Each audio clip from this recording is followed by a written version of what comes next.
Quarterback Drew Brees leads his New Orleans Saints out on the floor of the Superdome as the division lead is at stake in the NFC South as the Tampa Bay Buccaneers take on the New Orleans Saints. Saints come in with a half-game lead over the Bucs and the Atlanta Falcons, who are playing in Indianapolis this afternoon. And welcome to the booth, everyone. Dick Stockton, along with John Lynch. It may be mid-season, John, but this is not just another game.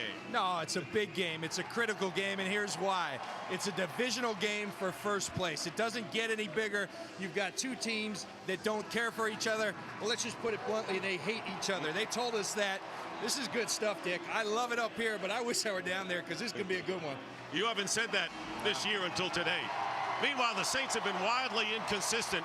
They lose to the Bucs 3 weeks ago. They roll up 62 against the Colts. And then last week, they lose to the winless Rams. How does that set them up for this game? Well, it's inconsistent, but let me tell you something. When they're on, this team's as good as anybody. This is the team. There's the Niners, but this is the team that can challenge the Green Bay Packers in the NFC. Now, in order to do that, to be consistent, I think Howie Long hit it in the pregame show. You got to have balance on offense. You got to pressure the quarterback on defense for Drew Brees. And Drew Brees said this week, it's time for someone to separate in this division. Why not us? Meanwhile, the Bucs are coming off their bye week, so they've had plenty of time to think about this rematch. Absolutely, and it got them healthy. They get 4 starters back. Also gave them a chance to look at themselves. Josh Freeman not playing to the level they expect, but they're still a half game out of first. That's a good thing. Big game like this, I look at turnovers, I look at special teams. That's going to be the difference today. All right. Should be quite a game, an NFC South battle coming right up. And the kickoff just moments away. But right now, here is today's NFL Mobile Moment presented by Verizon.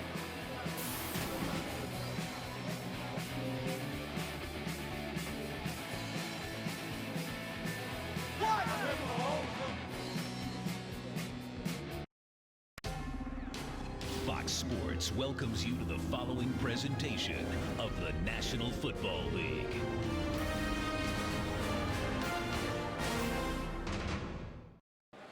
And welcome back to the Superdome. Kickoff coming right up. And right now, let's check in with Jennifer Hale. Dick, we're up here with Saints coach Sean Payton for a game that's really critically important, even though it's only mid-season, week 9 for both teams. Why is it so important for the Saints today? I think absolutely it's important. It's a divisional game, and generally these games in November and December really separate teams that are going to win their division. Tampa Bay beat us, 3 weeks ago, so we've had a good week of preparation, and I think we're ready to go.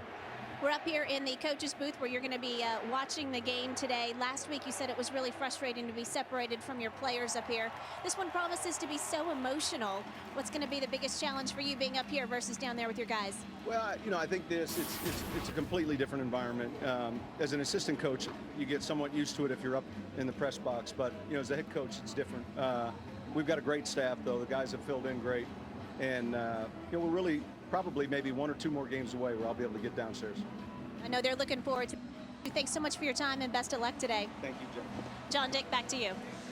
All right, Jennifer, not many coaches have an edge on Sean Payton, but Raheem Morris does at 3-2 against the Saints. And with his young team, interesting what his approach was to them, John, this week. Well, absolutely. I said, Coach Morris in our meeting the other day, this one's big, and he said, no doubt. But I can't tell my team that. I'm trying to trick my team that we've got 9, and this is just one of them. But you could feel the emotion. He knows how big it is. Sean Payton knows how big it is. This is going to be a classic. And Josh Freeman will go to work first. And it'll be a while before we see Drew Brees, as the Buccaneers have won the toss and they will receive. And LeGarrette Blount, who has been out 2 games with a sprained knee, is back in action, and Thomas Morstead, whose 33 touchbacks are the most in the league.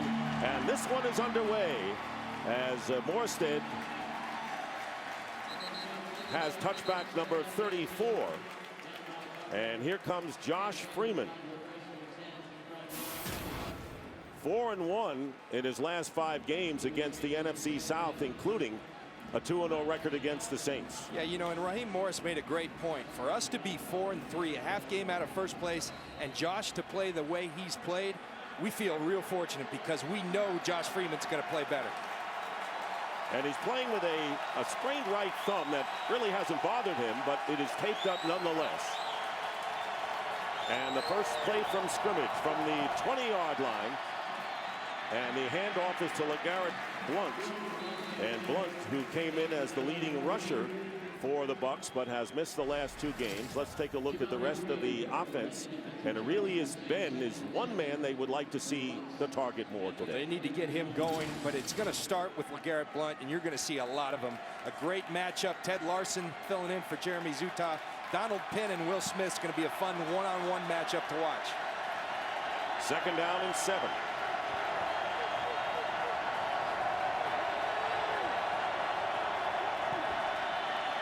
On the slant, and the pass is ruled incomplete, intended for Mike Williams, and the hit there by Tracy Porter, and Williams is shaken up. As a matter of fact, so is Porter on an early collision here. So injuries on both teams. A really big collision. Nice throw by Josh Freeman. Mike Williams right here going to run the now route, the quick slant. Tracy Porter comes in. Outstanding play to pop that ball out. Drop passes have been a problem for Mike Williams and for the Buccaneers. They're tied for the league lead coming into today. John Williams himself has dropped 7 of 15 drop passes, which is another reason why Josh Freeman has not gotten the numbers he had last year. But there you see Williams and Porter still on the field. We'll take a break and return to New Orleans in just a moment. Today's game on Fox is sponsored by Southwest Airlines. Find our fares online only at southwest.com. So 2 players hurt now. Mike Williams walked off on his own power. He was hit, however, by Tracy Porter on the slant, and Porter is still down.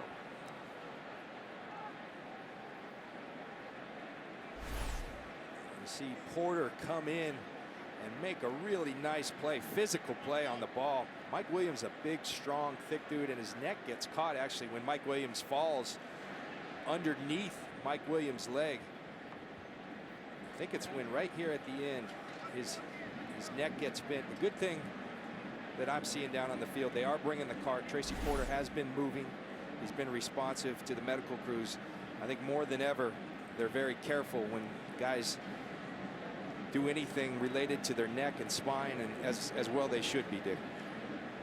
Well, there's been an added emphasis this week on the officials to look for, concussion symptoms, and we had a chance to talk to Carl Shepherds and the rest of his crew in our production truck before the game, and he says, we're not doctors, so we just have to be aware of those signs that maybe there's a problem. And that's a good thing as well. And I think some people were concerned that the officials are going to be taking their eye off their job. It's just in an obvious situation to point it out to the medical folks.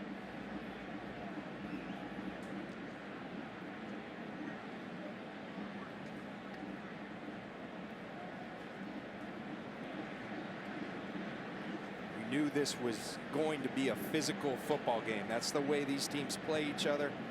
There's so much on the line. Tracy Porter comes in low. Maybe that initial hit off Mike Williams' knee. And for those who may be saying, well, was it a fumble? It was clearly not, because Mike Williams did not have control of the ball after he was hit. But the card is out. And this is where prayers abound for an injured player. Absolutely. Well, we're going to take another break right now and return in just a moment. And now we understand that we will stay here.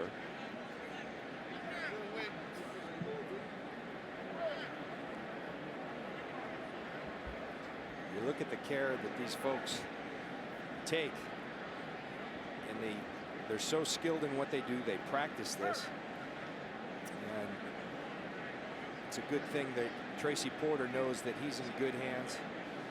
And after this, he'll get back to playing football.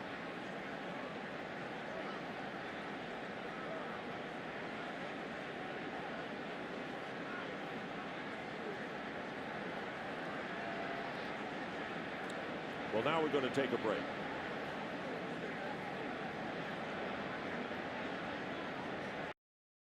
Today's game is sponsored by Bud Light, the official beer sponsor of the NFL. Here we go. And back in the Superdome here in New Orleans, Tracy Porter has been on the stretcher, and they have yet to lift him onto the cart. Mike Williams, who was the receiver on the play, walked off on his own power. And John, I know that you've been down on the field for situations like this. We know the prayers and the thoughts. What more can you tell us what it's like to be down there? Well, it's you know, it's really tough on both teams. Now, I talked in the open how these teams don't really care for each other, but in a moment like this, the respect that they do have for each other, that wins over.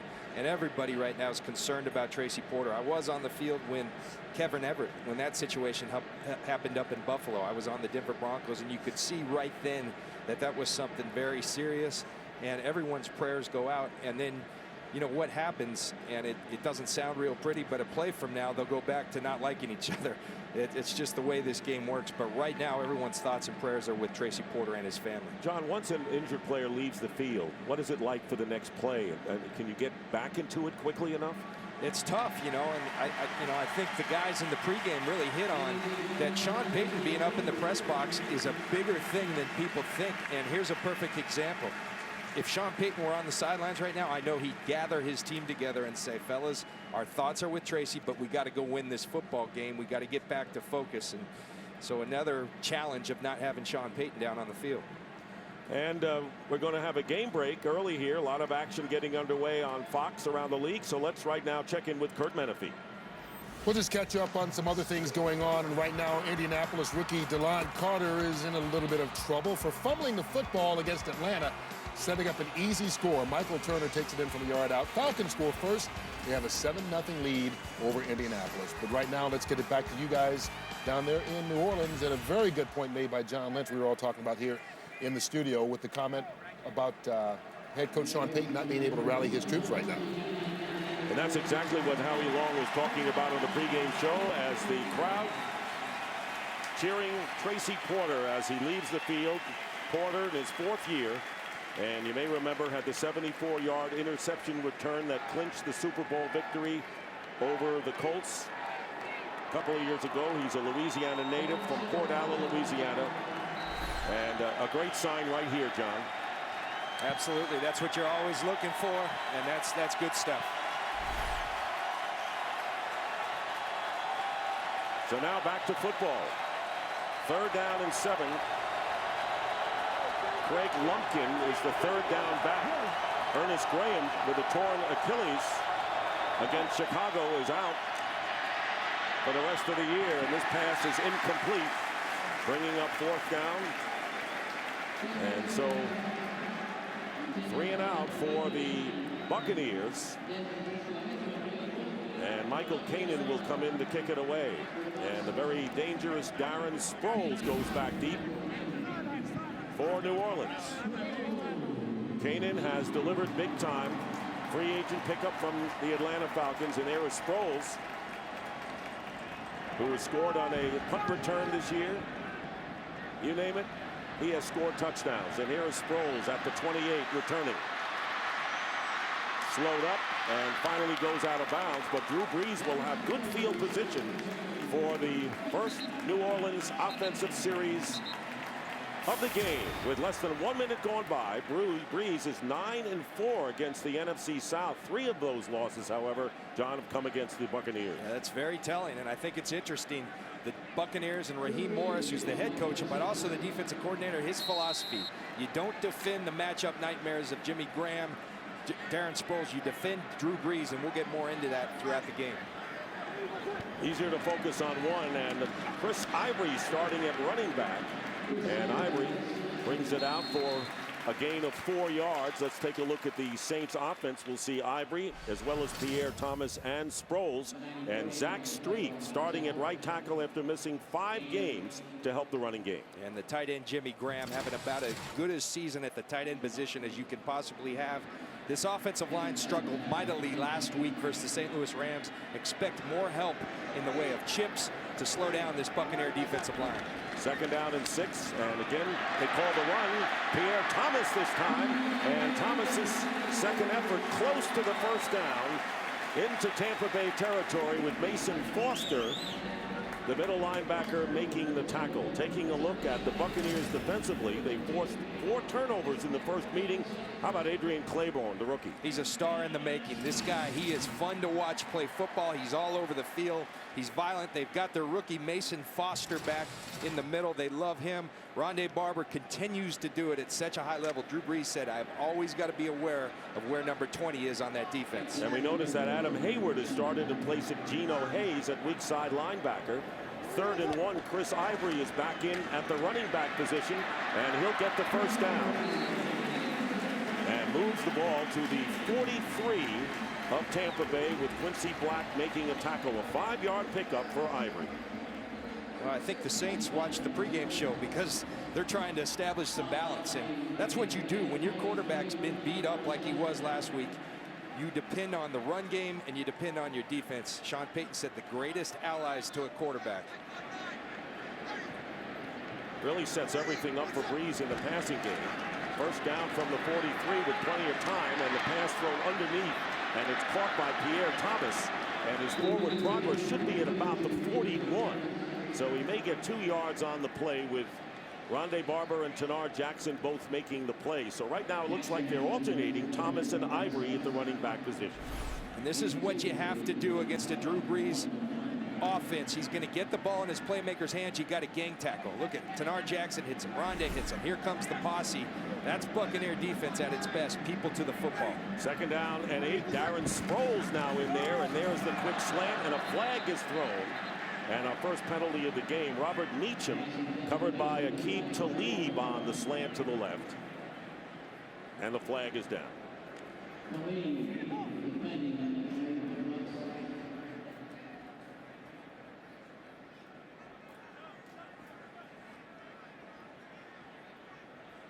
Illegal formation, offense. The tight end was covered by another player. 5-yard penalty, repeat 2nd down.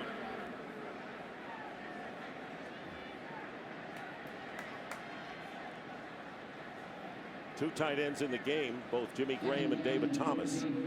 So the 5-yard penalty will bring the ball to the 46, making it 2nd down and 13, and Ivory is in again. And that's what you're going to see with the Saints. The Buccaneers said you're going to see the same plays, but there's window dressing on it. Different personnel, different people in those spots, but the same plays. Devery Henderson going in motion. Play action for Brees. And Brees is going deep and wide open and overthrowing Devery Henderson, who had the defense beat by a mile.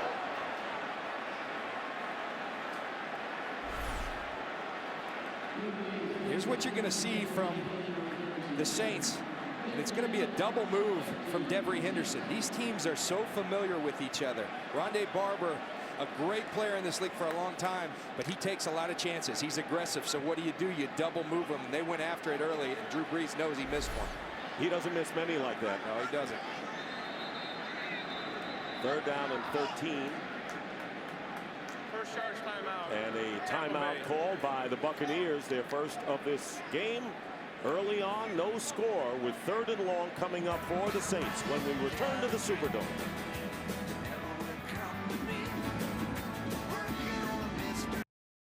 Today's game on Fox is sponsored by Fiat. Life is best when driven.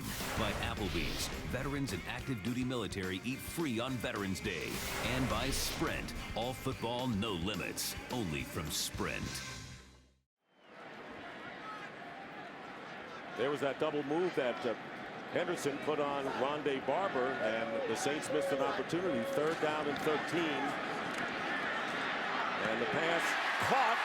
First down at the 30 by Marcus Colston,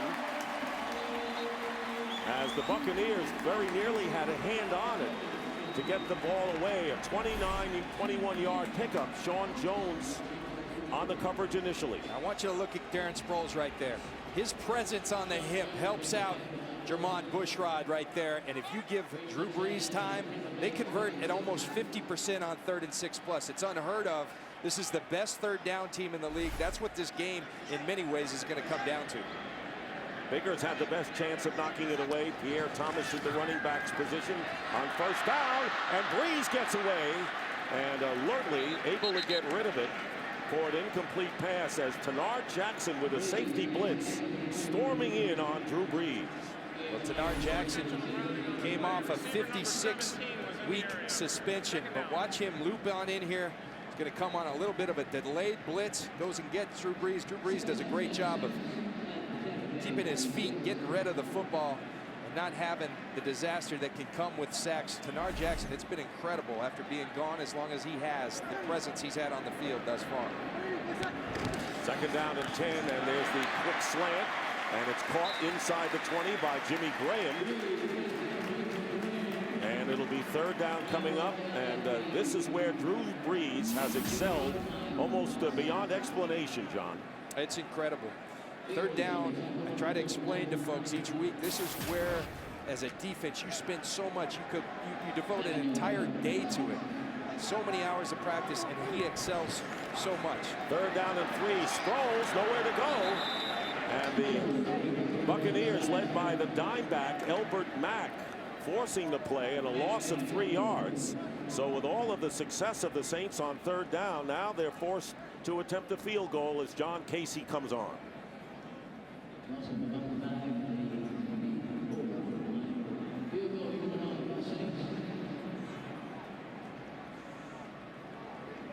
Here's Casey, who spent his entire career with the Carolina Panthers, an original Panther. This will be a 42-yard attempt.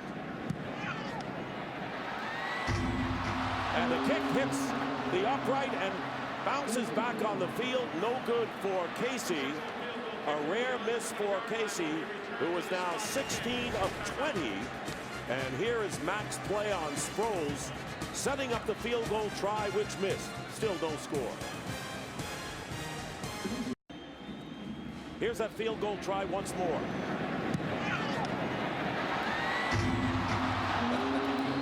You don't like that sound if you're the New Orleans Saints fans. The Tampa Bay Buccaneer fans are loving it. Still no score. The Buccaneers on the 32.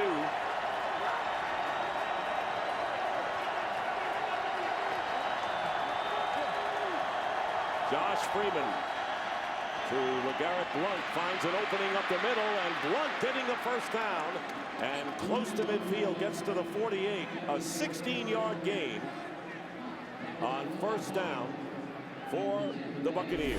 Well, LeGarrette Blount goes almost 250 pounds. He's a downhill physical runner, but when you can add that along with the physicality, you got something special. And the Buccaneers know it. And Dick, we talked to both teams. The Buccaneers said, we're going to run and we're going to keep running. And the Saints said, we know they're going to run and continue to run. Who can stop it? Can the Buccaneers run it?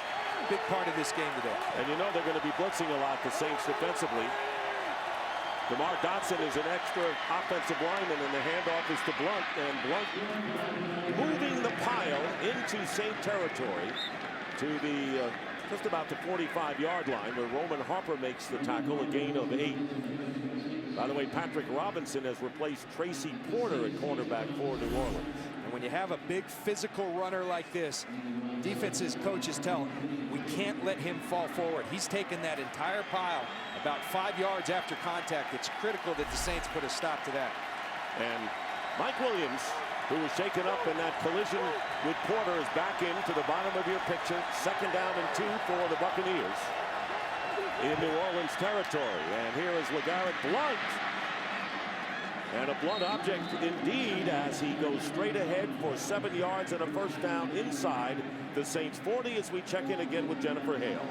Well, Dick, it looks like Tracy Porter has sustained a neck injury. That is what the Saints are confirming to me. The good news is he is neurologically just fine, but the Saints have decided to transport him to the hospital for further checks. They're not expecting him back today. John, Dick.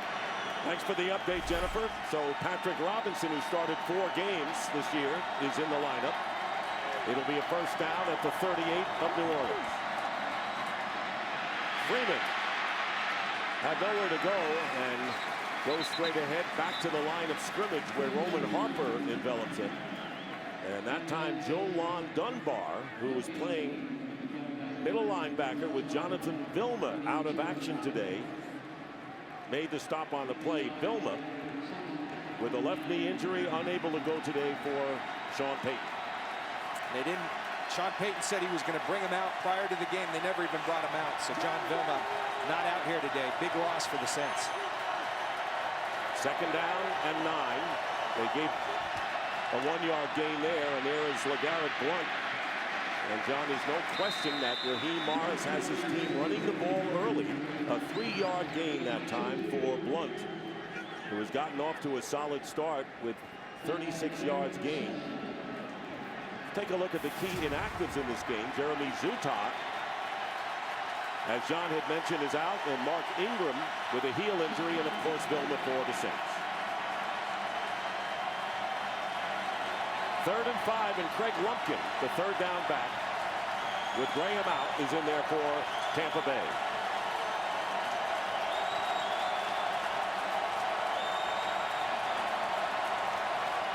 Where that dome crowd can be effective. Freeman in the pocket completes the pass to Mike Williams, who is going to be shy of the 1st down by about 1.5 yards, and a good play by Jabari Greer from not letting Williams get a 1st down. Excellent tackle. Josh Freeman did what he supposed to do, get the ball to Mike Williams, but an excellent open field by Jabari Greer against a strong Mike Williams, keeping him from the 1st down. Not for a lack of trying. Mike Williams doing everything he can. So it'll be 4th and 1. And Raheem Morris is going to try to get the yard. Ball at the 29.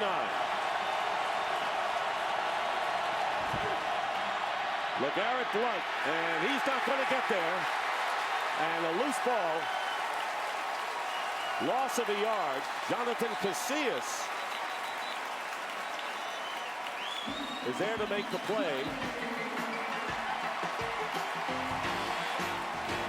And the Saints will take over on downs. Loss of 1 on the play as Jonathan Casillas, starting at weak side linebacker, makes the play on Blount.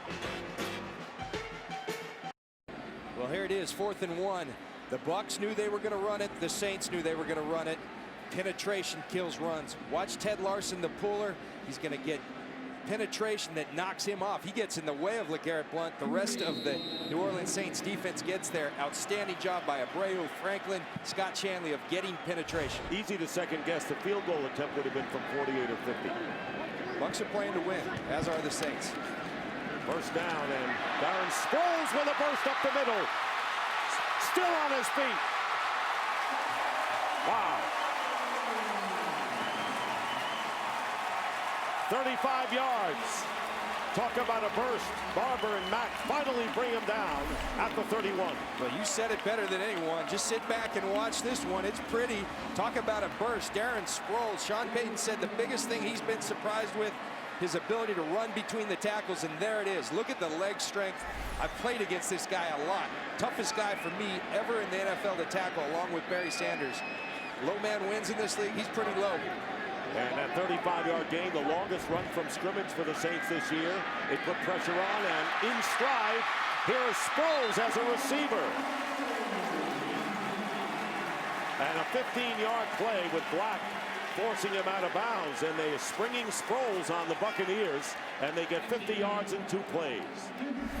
Well, Drew Brees was so happy when the Chargers decided not to go get Darren Sproles because he knew what he could bring. We just saw him run. Now you throw it to him in the flat. You put this guy in space, he will make you pay, and he's doing it today. And it's a 1st down on the 16 of the Bucs. Chris Ivory with a full house backfield, and Ivory going up the middle and fights his way inside the 15 for a 3-yard pickup. And there is Darren Sproles, the only player to score a touchdown by rushing, by receiving, and a punt return this season in the NFL. With the Buccaneer defense right now, you've had a couple big plays against you. It's important to keep them out of the end zone. You got to settle down, settle in, fight the tempo that Drew Brees and the Saints offense brings, and play your assignment. 2nd and 7, and now it's Pierre Thomas. And on the screen pass, Thomas works his way, still on his feet, and finally stopped near the 1-yard line. Aqib Talib And a 10-yard pickup. Boy, if they come out strong after they stop the Bucs on 4th down. Well, tremendous play call by Pete Carmichael Jr., the offensive coordinator. You're going to bring pressure. Best thing to put a chill on that is a screen game. The Buccaneers better start tackling because these extra yards will kill you. The yards after contact, Buccaneers have to be able to do that today. 1st and goal at the 3. And the Saints are in rhythm offensively here. Here's the fade. Lance Moore, touchdown, New Orleans.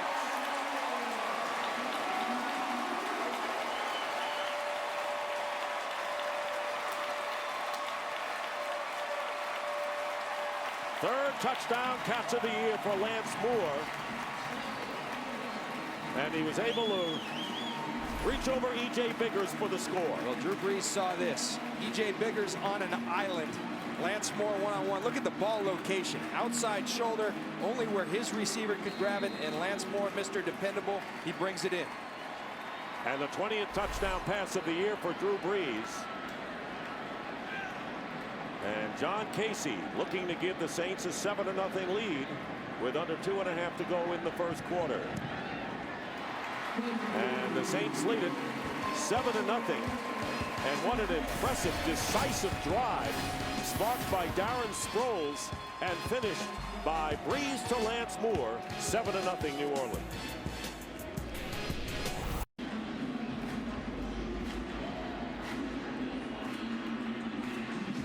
Well, Darren Sproles accounted for 50 of the 66 yards in just over 2.5 minutes of a 5-play, 66-yard drive, with Moore making the reception. A 3-yard pass from Brees. And Thomas Morstead will be kicking off. And with that touchdown pass, Brees now ties Brett Favre for 2nd place behind Johnny Unitas for most consecutive games with a touchdown pass. A lot of people liken that to Joe DiMaggio's 56-game history. That's pretty good company right there. You're talking Johnny Unitas, Brett Favre, and Drew Brees. And Morstead's kick will be down in the end zone, and the Buccaneers, trailing 7-0, will take it out on the 20. Well, Saturday, Fox Sports steps into the octagon with an epic heavyweight title fight as the #1 ranked contender in the world, Junior Dos Santos, squares off with undefeated world champion Cain Velasquez in the must-see live event you can only catch on Fox.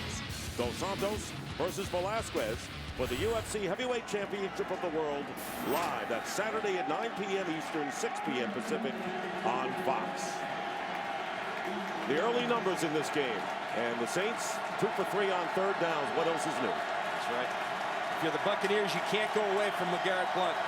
He's successful running the football thus far. 5 yards a carry. You got to keep pounding him. And they do just that, but Blount is knocked back for a loss. Led by Cameron Jordan, the defensive end. And for a game break, let's check in with Kurt Menefee. Saints and Bucs playing for first place in the NFC South. Keep an eye on Atlanta, especially if this kid gets going. Julio Jones, talk about concentration, somehow makes the grab, 50 yards on the touchdown reception. It's 14-0 as Jones gets his first NFL touchdown. Falcons rolling over the Colts. Dick and John? All right, thank you very much, Kurt. Now, the Saints looking to hold on to their lead in the NFC South. And a 5-yard penalty has been called against the Tampa Bay Buccaneers. There's a legal substitution on the Buccaneers, and those are the foolish penalties that Raheem Morris says has been killing this team. 59 penalties coming into today, 28th in the NFL. They worked during the bye week on addressing it. Puts them in a tough 2nd and 15 situation. And on their own 14.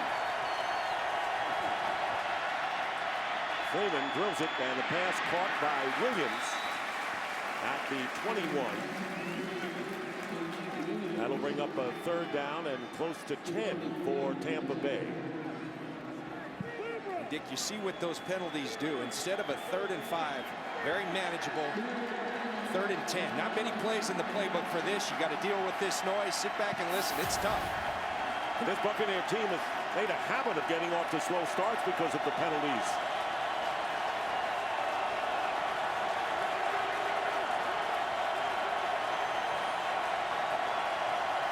minute now remaining in the first quarter. 3rd down and 10. Freeman pushed back, and his pass is caught by Preston Parker. And Parker with a shallow crossing pattern, no defender near him, and he gets a lot of yards. 36 to be exact, into Saint territory, which quiets the crowd. Out to the 44. Wide open. Preston Parker's going to work on the slide, but it's Josh Freeman's ability to stand in there tough, extend the play. Preston Parker, a busted coverage. Lee Torrance recovers. Now, Lee Torrance is the guy that's in for Tracy Porter. Patrick Robinson replaces him in the base, but in the nickel, it's Lee Torrance. Preston Parker, he brings juice to this offense. First down on the 44 of the Saints. Freeman finds Kellen Winslow, and flag goes down as Winslow makes the catch on the 43, tackled by Malcolm Jenkins, would pick up 7 yards. And the penalty flag down. Pass interference, number 17, offense, 10-yard penalty, repeat first down. So it's Aurelius Ben pushing off on his pattern. So there's another penalty against Tampa Bay when they were in position to have a 2nd and short. Penalties are tough to overcome, particularly when you're playing a team like the Saints and Drew Brees. You got to match him score for score. You got to stay on the field to keep him off the field. And now you're in a 1st and 20. It makes it really hard. Especially playing in this building where the Saints are undefeated at 3-0. And have had great success here at the Superdome. So 11 seconds will remain, and the ball will be placed back into Buccaneer territory at the 46. And now they run the clock, and that will be the end of the quarter. That is the end of the first quarter. Saints lead the Bucs 7-0. Fox NFL Sunday continues after a break from your local Fox station.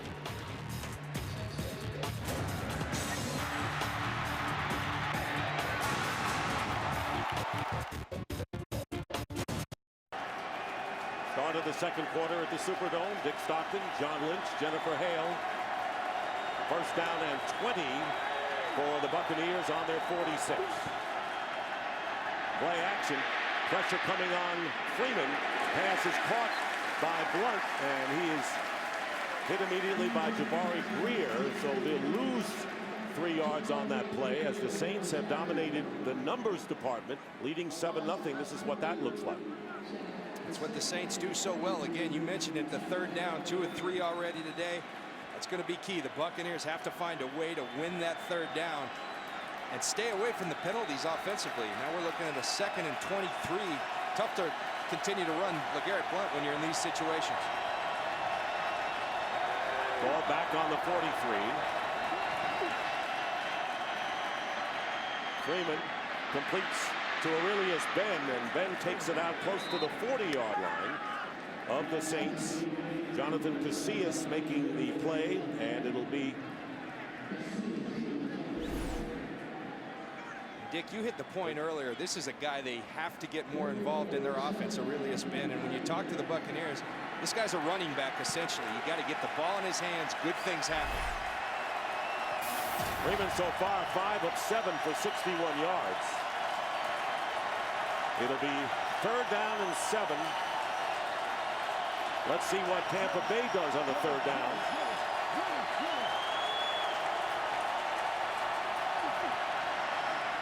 Pressure up the middle on Freeman. Pass is caught by Kellen Winslow. Winslow still on his feet as a flag goes back upfield at the 40.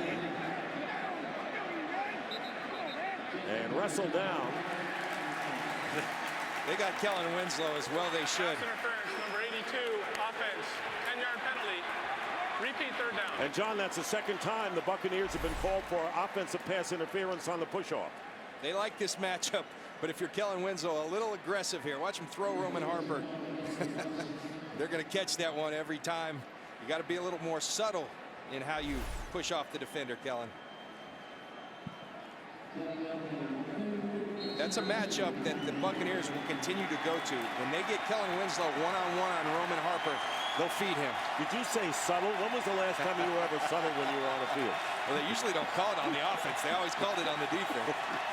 Third down and 17. Looks like the Buccaneers have been playing most of this game at 3rd and long.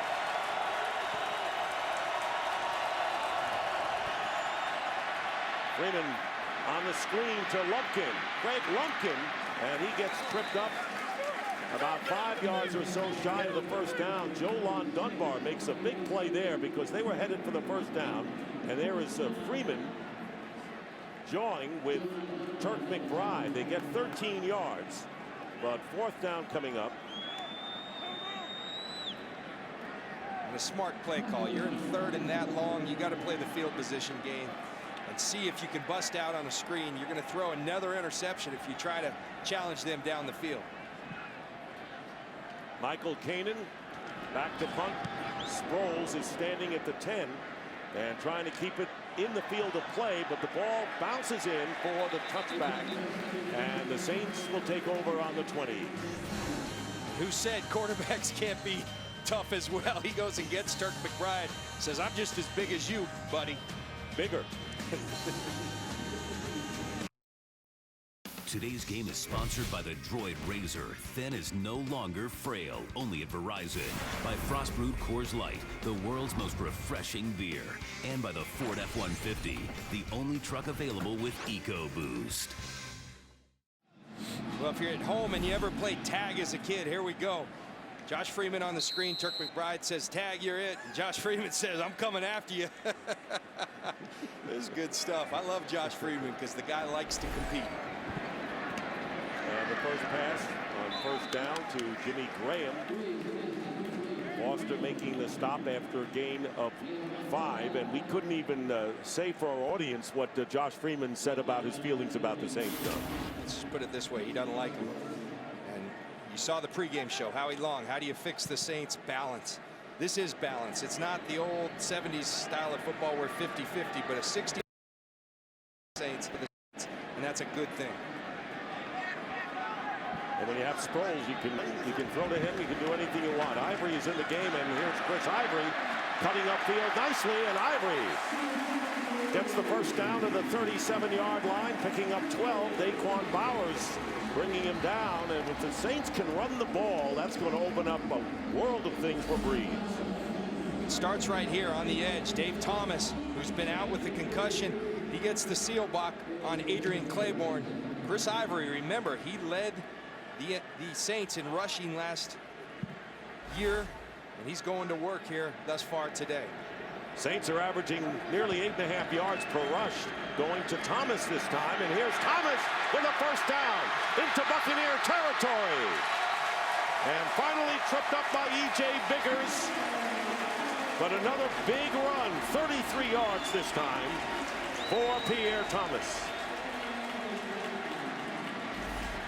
Well, you can shuttle running backs in, but if you follow this guy, your fullback, it doesn't matter. There's too big a hole. Jed Collins comes through there. No one to block. It's wide open. Pierre Thomas right on his hip.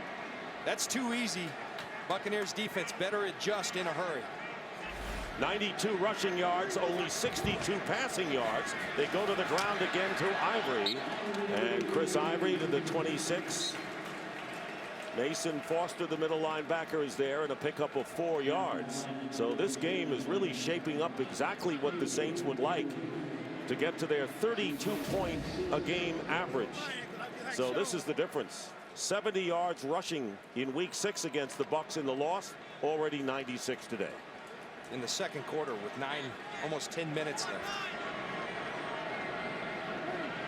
Second down and 5. They fake a handoff to Thomas. Pass is caught by Jimmy Graham. And Thenard Jackson makes the play. First down. Let's check in with Kurt Menefee with a game break. Atlanta's Matt Ryan has only 3 completions on the day, but 2 of them are for touchdowns, totaling 130 yards to this guy, Julio Jones. He had a 50-yarder earlier for his first NFL score. Here's one for 80 yards against the Colts, 21-0 as they start the second quarter. Atlanta cranking it up. Dick and John. All right, thank you very much, Kurt. And the Buccaneers could find themselves in 3rd place at the end of this day, with the Falcons up 21-0 and the Saints leading here and threatening. First down. Here's Chris Ivory, but they blow the whistle and the play blown dead.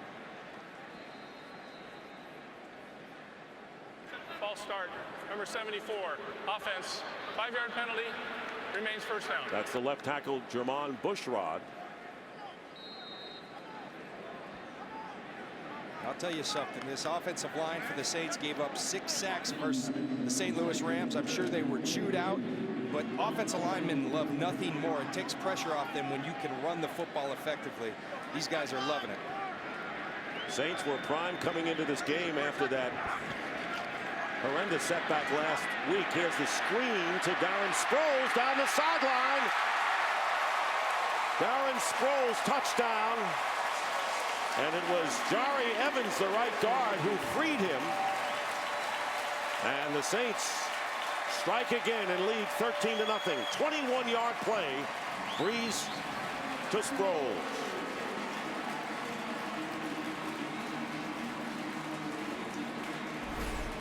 Just too easy. They knew they had man on man. Mason Foster's got Darren Sproles right here. You invite the defensive line up the field. You follow the big boy Jari Evans, and it's too easy for Darren Sproles. Buccaneers and Raheem Morris have to make some adjustments because Darren Sproles and these running backs, they've got too much room right now. Extra point is good. Sproles, who came in leading the Saints in receiving, that's his 3rd touchdown catch of the season. Put Pierre Thomas, Darren Sproles, the likes of those guys in open field. This is what's going to happen. Touchdown Saints.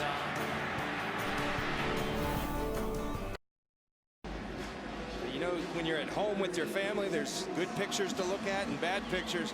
Well, Drew Brees and Chase Daniels, the backup quarterback, they've got good pictures right now because everything they're dialing up's working, and it starts with the offensive line. They're dominating the line of scrimmage right now, and that's beating the Tampa Bay Buccaneers. It's easy for Drew Brees right now. Nice family album. That's right.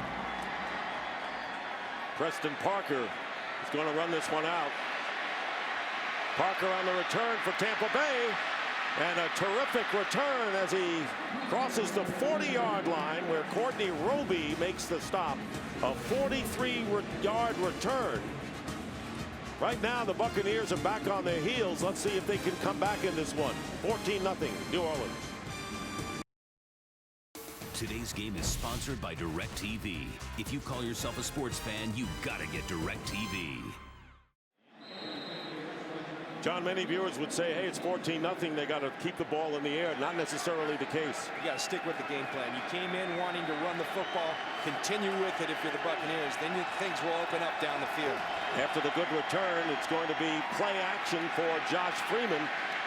Pumps downfield and no receiver there as he gets knocked out of bounds by Roman Harper. Maybe a yard. We'd like to welcome the men and women in uniform serving around the world, watching today's broadcast in 175 countries on AFN, the American Forces Network. Thanks for all you do. We hope you're enjoying today's telecast. And every time we pass one of the men and women in uniform, we thank them, don't we? God bless them. Thank you very much. 2nd down and 10. 8 minutes remaining in the first half.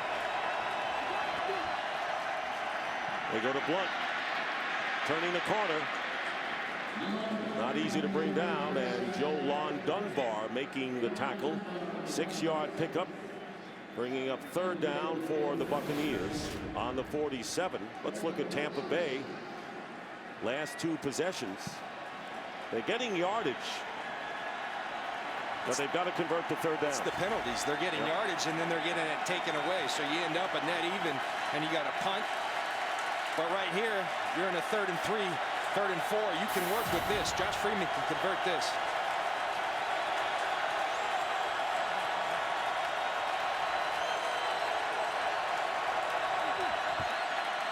Pressure on Freeman, and the pass incomplete.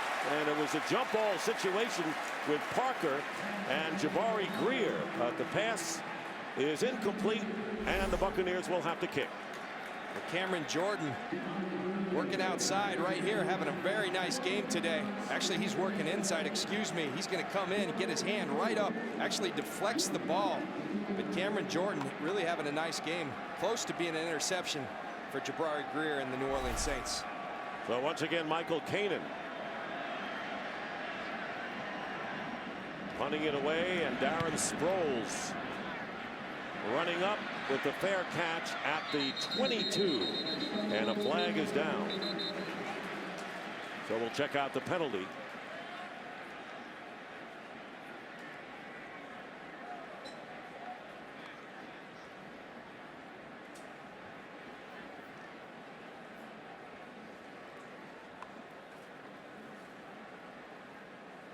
Raheem Morris has an opinion. Delay of game, defense, number 21, 5-yard penalty. That yardage results in a first down. They call it on Patrick Robinson, a delay of the game call.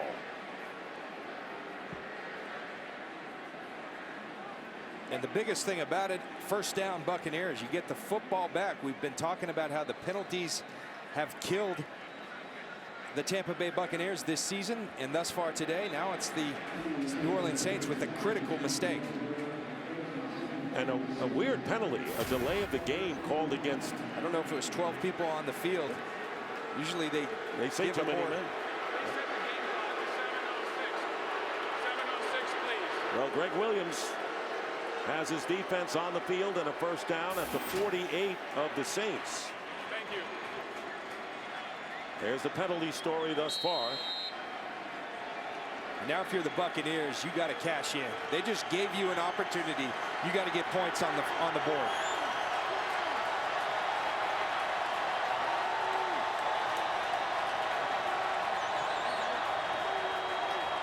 Now the audible called by Freeman. Saints react defensively. First down. They don't blitz him, but caught from behind and down. And a flag goes down as well. And that was Cameron Jordan, the first-round pick out of the University of California, who got Freeman from behind. Here's Carl Shepard. False start, offense, 5-yard penalty, remains first down.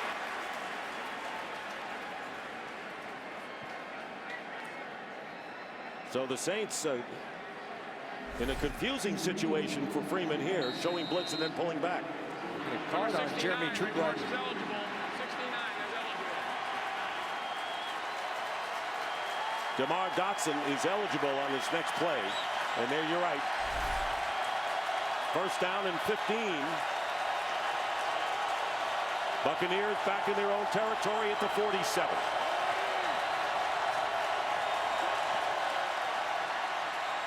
Play action.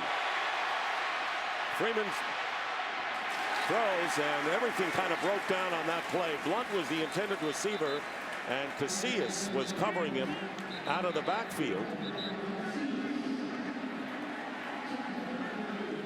And I tell you what, these Saints fans understand the enormity of this game right now. This place is loud. Josh Freeman having a tough time. Their offensive line having a tough time. I think sometimes like this, Josh Freeman, his legs are a huge asset. He's a big man who can run the football well. Times like that, tuck the football and get positive yards. So it isn't just a sack. You get hit and you're forced to get rid of it before you want to. So it's second down and 15 and timeout called by Tampa Bay. It is their second timeout of the first half. Trying to get in gear, trying to get on the same page, trailing the Saints 14-0. Tampa Bay calling it second timeout, and John, the Buccaneers have really struggled in their third down package since Ernest Graham has been out. Well, they seem out of sorts right now, and they've got to get it together. They're late with personnel groupings. They just wasted another timeout. They're out of sorts. Josh Freeman, Raheem Morris got to get this team back on schedule. Second down and 15. And the pass caught by really is Ben, and knocked back. 7-yard gain with Scott Shanley on the tackle. You talk about being out of sorts. You're seeing teammates not happy with each other. Josh Freeman trying to get people lined up, gets his personnel late. Instead, has to waste a timeout. Those things are critical. Shouldn't happen coming off a bye week especially. You're right. A lot of time to think about the Saints. Bucs have lost 2 out of 3.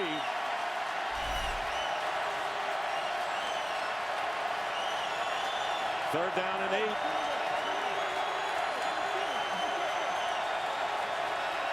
the crowd and the Saints defense confusing them. And this pass is caught by Preston Parker, tackled immediately by Lee Torrance. The Saints will not let the Buccaneers get anything going even after they make a reception. Well, and it's those yards after the catch that are critical. If you're at home saying, why aren't they throwing it to the sticks? They're trying to throw a shallow cross and trust in Preston Parker that he's going to break one tackle. But the Saints, you got to give them credit. They're tackling well. The Buccaneers aren't. The difference is points on the scoreboard. Kanan punting it away, and Darren Sproles back deep. Fair catch called by Sproles right at the 10-yard line. Well, Fox tonight, there's going to be trouble on an all-new Simpsons when Homer goes head-to-head with Glee's not John, Lynch. Don't miss the epic battle when two Fox Titans fight for the same job. Catch an all-new Simpsons tonight at 8, 7 Central, followed by an all-new Alan Gregory on Fox. See Josh Freeman, Kellen Winslow, they're trying to get this straight, and they need to. The other thing they need to do, this defensive line, particularly in the interior, the adjustments they need to make, they're getting whooped right now. These guys in the middle are getting whooped. They got to stand up. Saints starting from the 10, and Pierre Thomas picks up a few yards. The Saints have averaged over 10 yards a rush, nearly 11 as a matter of fact. And there you see the last two possessions resulting in touchdowns, and not only have they gotten good yardage on the touchdowns, they have scored both of them in a total of 6 minutes and 15 seconds. So they don't waste much time as Thomas limps off the field and Chris Ivory replaces him.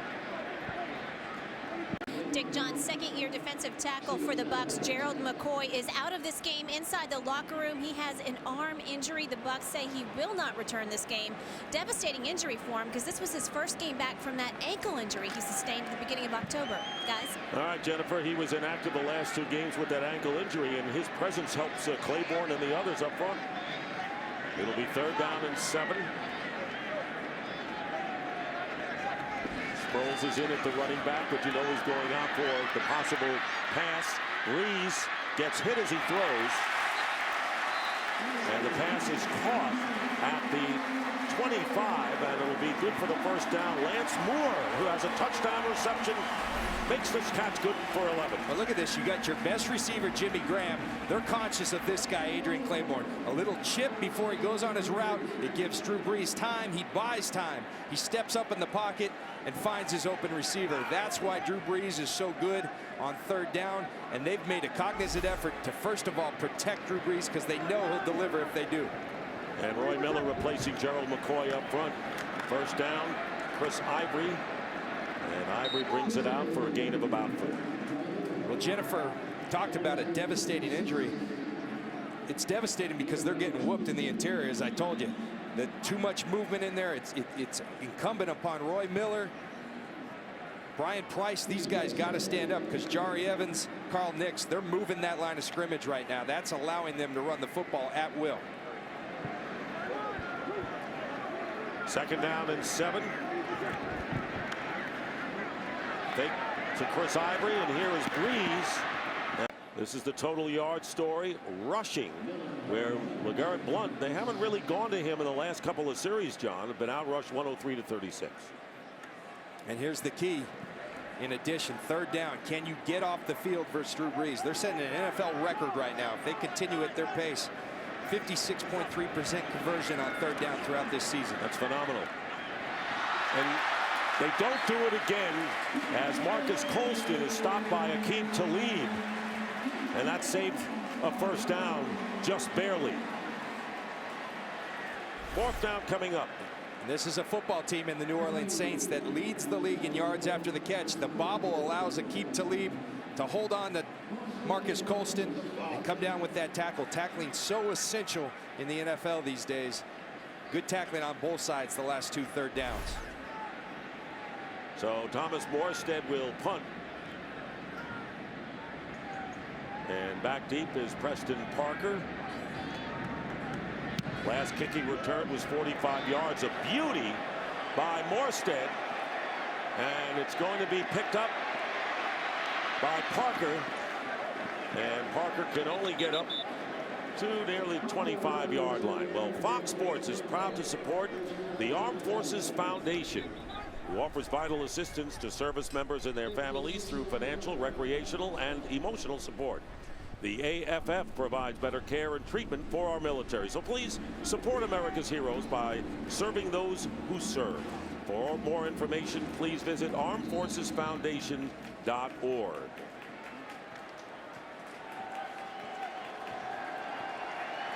Two minutes, 37 seconds remaining in the first half. Dick Stockton, John Lynch, Jennifer Hale, first down on the 25 for the Bucs.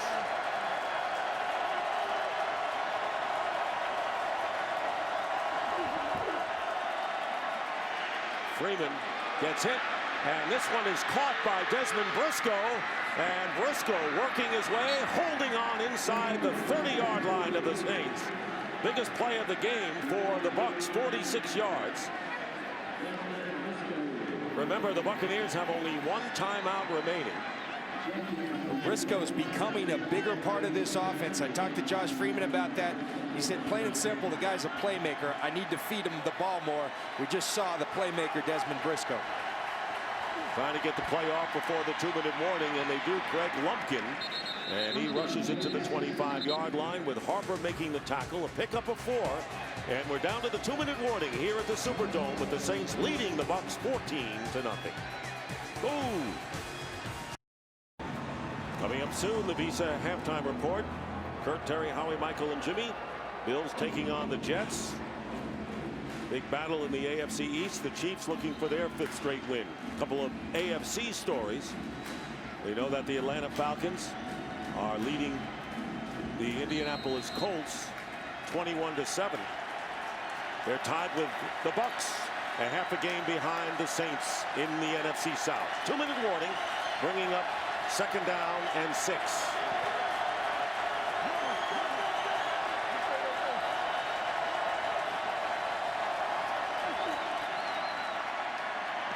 Pressure put on and picked up nicely.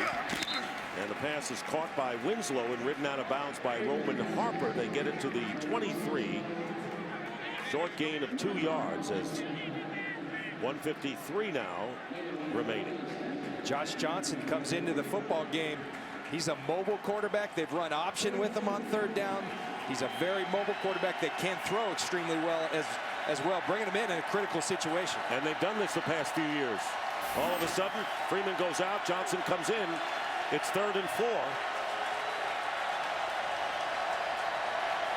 Bucs looking to convert for only the 2nd time in this half.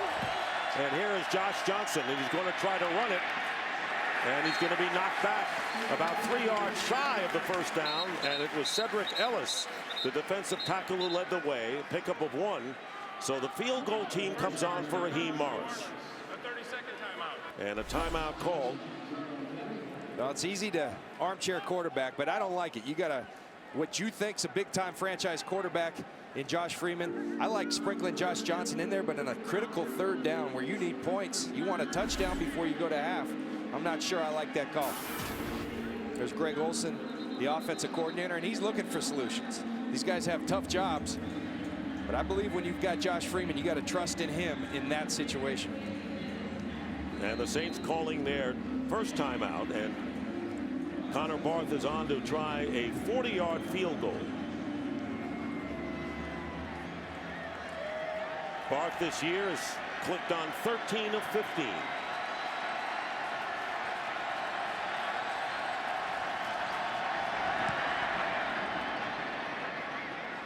And the kick is perfect, and the Buccaneers finally score.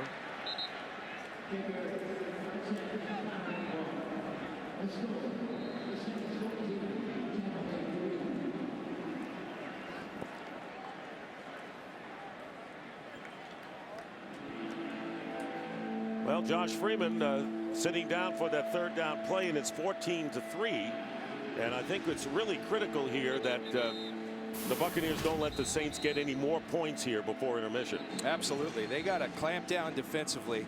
I think that last drive can help them offensively. Josh Freeman, this offense got in a little bit of rhythm, but it's just self-inflicted wounds. All the penalties, All those things you can't do against a good team like the Saints. And then defensively, they're going to have to find a way to make up for the loss of Gerald McCoy up front. Those guys are going to have to play better than they have. It's amazing how these teams play twice a year, and the Buccaneers were so dominant the first time, and now they really on their heels. You think, well, there's no way they would ever be able to compete the way they did in the first game in this one. Yeah, and you can't blame it on home away, because the Buccaneers have come in here the last 2 years and won in the Superdome. They're just getting outclassed right now by the New Orleans Saints. And of course, the Saints have been able to run the ball. They talk about the tremendous performance of Drew Brees, who has 2 touchdown passes today, but Sproles has led the rushing attack.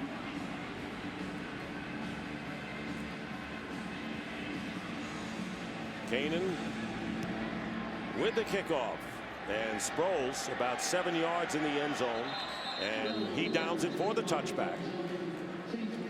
And the Saints will take it out on the 20 with 1:39 to go. Coming up next, America's Game of the Week, and what matchups we have. Packers against the Chargers, Giants and the Patriots, and some will see the Rams and the Cardinals. You couldn't see better quarterbacks than you have in those first 2 games here in America's Game of the Week. It's pretty good. You're talking Tom Brady, Aaron Rodgers, Phillip Rivers, Eli Manning. That's good football at the quarterback position. First down on the 20. 4 receivers line up, including Sproles to the left, going out as a receiver for Drew Brees. But Brees, pass caught by Jimmy Graham. Graham had room. He was open enough to make the catch. 23 yards with the nickelback Biggers bringing him down. And they got pressure there. They moved Drew Brees from his spot, but you cannot let Jimmy Graham, who's having the year he is, have that much space. First down, playing quickly, and the pass caught by Colston, very close to the first down. As we wind down to a minute remaining, remember the Saints have 2 timeouts remaining. Now this is where, if you're the New Orleans Saints, you forget about balance. You got a minute 49 seconds, 56 now. You put it in Drew Brees' hands and say, go get us another touchdown. This is what the great ones do, and there's another completion to the 30-yard line. Jimmy Graham once again. What confidence he has in finding Graham and getting the ball to him. No, he's such a big target. Drew Brees will tell you, A 30-second timeout. I can put the ball places that no one can defend. And this is a zone defense. Jimmy Graham right about there, going to work the middle of the field, get behind Rondé Barber. When you play zone defense against Drew Brees, it's too easy. The Buccaneers, the formula in the first game was tight coverage. They played man-to-man, and they made it tough on Drew Brees. I think they got to get more aggressive, start playing that tight man-to-man coverage. That was a 19-yard pickup, and the Saints calling their second timeout. Jimmy Graham with 5 catches for 63 yards. And already the Saints are in field goal range with 42 seconds remaining in the half. 1 timeout left. First down on the 29.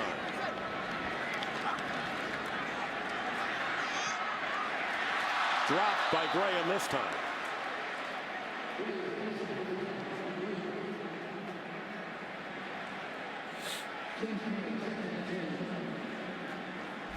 Sean Payton told us before the game, we will protect Drew Brees. Before Jimmy Graham goes out, watch what he does. A little chip on Daquan Bowers. He drops the ball. But what they're doing, they're giving Drew Brees time, and he's a surgeon. You give him time, he'll pick you apart, he'll cut you up. Second down and 10, 37 seconds remaining in the half. 1 timeout remaining. And looking one way, finding Sproles. And Darren Sproles getting inside the 20-yard line. Let's see if it's enough for a first down, and it may be with 31 seconds remaining. All right, so you give Drew Brees help, you give the tackles help, but right here, you invite him upfield, and you come with the screen. They got to go attack Darren Sproles. You cannot wait. You've got to go attack the screen. The screen pass has been very effective for the New Orleans Saints thus far. You said it earlier, John. The Saints are really making it look too easy. They are. Too much space, open space, getting their athletes the ball in space. From the 18 now. Brees looking 2 different ways, and then he completes it to Devery Henderson. And Henderson Unable to get out of bounds, and the ball spotted at the 12. Aqib Talib. And in timeout. Final charge timeout, New Orleans. A 30-second timeout. You look at Drew Brees. Here's what he does so well. He pumps down the middle. He looks over to the right. The focus of those eyes. He scans the whole field. You know, that you talk about progressions. Most quarterbacks will go about 1, 2, maybe a third guy in a progression. This guy, you talk to his teammates, he'll go to the 5th and 6th guys on progressions. He's that good. You talk about powerful eyes. We sit in those meetings. He stares right through you. This guy's a focused guy, and that mind's always working of his. You know, even when we were meeting with him, the eye contact he made with our entire production crew. He doesn't just talk to, well, you know, you would be enough, but he talks to all of us, and he really spends time, and the eye contact is magic with him. I called my son after, and I said, Drew Brees, you know how I tell you to look people in the eye? No one does it better than this guy. It just goes to the type of quarterback, the type of person this guy is. He's as good as it gets. I think the worst thing for the Buccaneers, the fact that the Saints were beaten by the Rams last week, 31-21. 2nd and 4. The Saints are out of timeouts. Brees goes underneath to Colston, and Colston gets down to the 3. And the hurry up, final seconds. Saints have to get set, and clocking the ball is Brees with 1 second remaining. And they're going to bring Casey on to try the field goal. You know what Brees was looking for? He wanted the 6. Yeah, that was a little sloppy. They took it all the way down to 1 second. Their offensive line struggled to get set. But the important thing, they got it stopped. They're going to have an opportunity at a field goal, put 3 more points on the board. So John Casey missed his first field goal attempt from 42 yards out as it hit the upright and bounced back onto the field. This will be a 22-yard field goal attempt. The final play of the first half, barring a penalty, is good. And the Buccaneers could not keep the Saints from getting more points in this game. They got the field goal for the first points of their contest, and then Casey adds 3. 22-yard field goal. And that is the end of the first half, and I would think the Buccaneers have a lot to talk over. They certainly do. I think the important thing offensively, if you're the Tampa Bay Buccaneers and Greg Olsen, you got some rhythm going on that last pass. We talked about running the football. I don't think you can get away from that, but you have to start putting more trust in Josh Freeman to go get this team back in the game. Defensively, you got to be better. I think you call for more man-to-man. It gave Drew Brees, and this offense fits in Tampa in game 1. We're seeing more zone, and I think Drew Brees picks apart zone. It's easy for him. And they have really abandoned the running game a lot. It's been kind of a chippy game between these two rivals. They don't like each other. Well, do we use the word hate? Maybe. 17-3 at the half.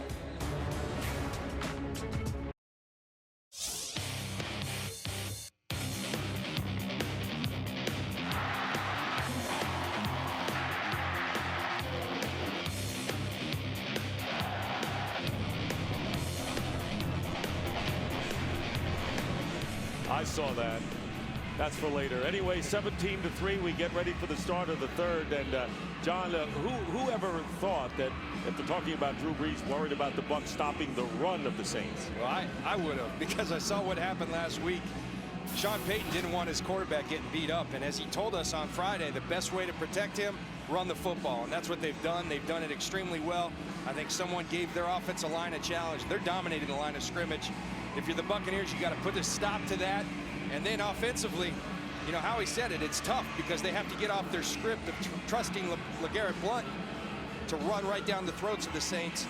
I think if you're the Bucs, you got to continue to do that and find some big plays in there. And the Saints will get the ball first. Want to remind you to follow your favorite team all season long. Go to itunes.com/NFL. LeGarrette Blount, you've been looking at him, 8 carries, 35 yards. Not bad at 4.4, but Darren Sproles has been a dual threat. We know he can be a triple threat with his return game. So Michael Kanan will start it off here in the third quarter of this game of the Superdome with first place at stake in the NFC South. And Sproles will run it out. Gets tripped up and gets wrestled down up on high at the 20-yard line as we go down to the field to Jennifer Hale. Well, Dick, I spoke with Coach Sean Payton at halftime. He has scripted the first 6 plays of this second half. He spent halftime down with his players going over them. He says those plays are designed to create a sense of urgency and push the envelope as far as tempo. Coach Raheem Morris emphasized he wants to see more of that Youngery attitude out of his players this half. But hey, he wants them to clean it up. No more penalties and no more missed quarterback sack opportunities. Guys? Clean it up is right. Here's the handoff to Chris Ivory, who started the game at running back, and Ivory brings it out to the 25, picking up 5 yards. Interesting concept Sean Payton talked to Jennifer Hale about. We hear about scripts to start the game, the first 15, but he's scripted coming out in this second half. Tempo being a key. The Saints always hurt their opponents with the tempo they play. They're already out of the huddle. Sean Payton, what a psychologist he is. This week had to manage the noise, he calls it. The noise of big wins like they had against the Colts, tough losses like they did against the Rams. And you got to draft players who are smart to put it in perspective, like Pierre Thomas, who may have the first down as he crosses the 30-yard line and does have a first down. Sean Jones making the tackle. Taking a look at the first half numbers, and we're talking about the running game for the Saints. And there's the big one right there, 9.4 yards per rush. We just saw another one. Gaping holes. If you're the Buccaneers, you got to find a way. Brian Price, Roy Miller, Gerald McCoy's out. It's your job now. Plug up that middle. Ivory on the sidelines. Darren Sproles is in. They've used Thomas, a whole host of weapons for Drew Brees, including on the receiving end. It's Devery Henderson makes the play. And Henderson picking up 7. The Buccaneers bring some of that heat with their 4-man pressure. Look at Jed Collins coming, scanning the line of scrimmage, coming all the way across the formation to block Adrian Claiborne. They're coming up with different ways to block Claiborne because he's such a presence on that field. Second down and 3. Now it's Pierre Thomas, and he is tackled 2.5 yards shy of the first down by Tanar Jackson. Here's the running game. It was Darren Sproles, shot out of a cannon, that got this running game going. Doesn't go down. Chris Ivory, he's going to pound you. He's the big back. And then Pierre Thomas, Mr. Reliable. He's been around doing it at a high level for the Saints for a few years. They trust in him greatly. They'll play all 3, and they all play well. On that first scoring drive, Sproles ran for 35 yards, caught a pass for 15. And there's Brees, who has 2 touchdown passes, and this one picked off by Rondé Barber. And they're going to rule Barber down at the 33. And I wonder what Raheem Morris's opinion is about that. Rondé Barber with the pick. Try to get it to Sproles in a hurry, and you wonder whether Raheem Morris may be looking up to see whether this could be a challenge. They ruled him down by contact. Can't do that. You can't challenge that. But you watch how this starts. Rondé Barber right here. He's going to come with a blitz. Look, it's what we call a peel blitz. He's got coverage on Darren Sproles if he comes out. Rondé takes his coverage and then attacks the football. He's done that better than anybody in this league. 42 interceptions on the career for Rondé Barber now. And the first turnover of the game, and the Buccaneers with an opportunity. First down on the 33. And here's LeGarrette Blount. And Blount works his way to the 31. Jolon Dunbar there, a 2-yard gain.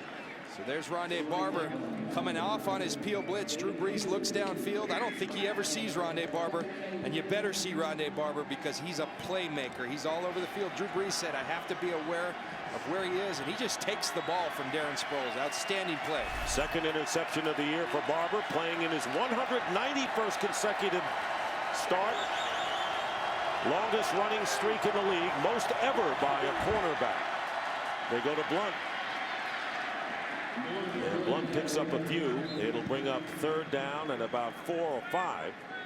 We talked about being able to stick with the script. Well, that turnover makes it a lot easier to stick with the script. Remember, you're only 2 touchdowns out of this game. You put 1 on the board here, 1 touchdown game. But they have a 3rd down situation here, 3rd and 4.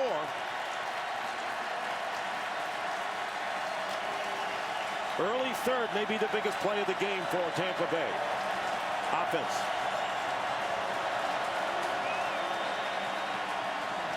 And finally a flag goes down, and they're going to call it on the Saints. An offsides penalty, and that'll be a first down if it is. Encroachment, number 91, defense, 5-yard penalty.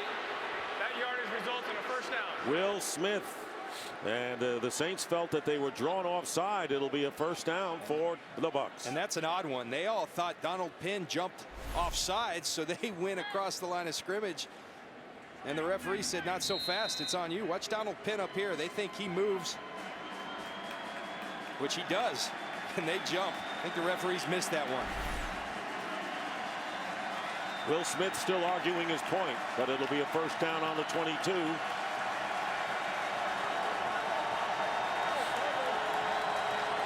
Buccaneers looking for their first touchdown of the game. And the pass off the hands of Craig Lumpkin, the third down back. And of course, coming in the game in that role that had been filled so brilliantly by Ernest Graham. Dunbar, the middle linebacker, defending. And that's one you can't miss. You had the matchup you want. Normally that would be Ernest Graham. Greg Lumpkin, you got to keep running. You can't fall back like that. Josh Freeman not too familiar with Craig Lumpkin, because it's usually Ernest Graham that's out there. Lumpkin's got to make that play. Second down and 10.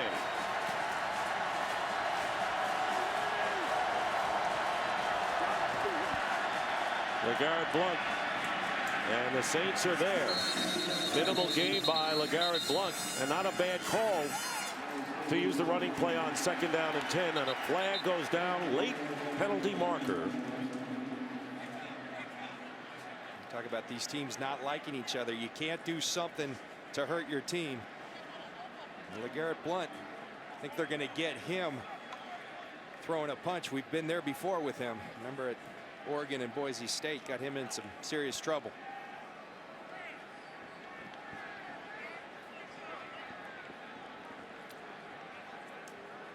Raheem Morris letting LeGarrette Blount have it.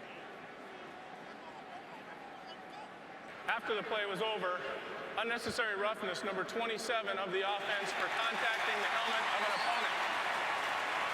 15-yard penalty. Since it was a dead ball foul, that's third down. Shooting yourself in the foot. You just can't do it. You don't like the Saints, they don't like you.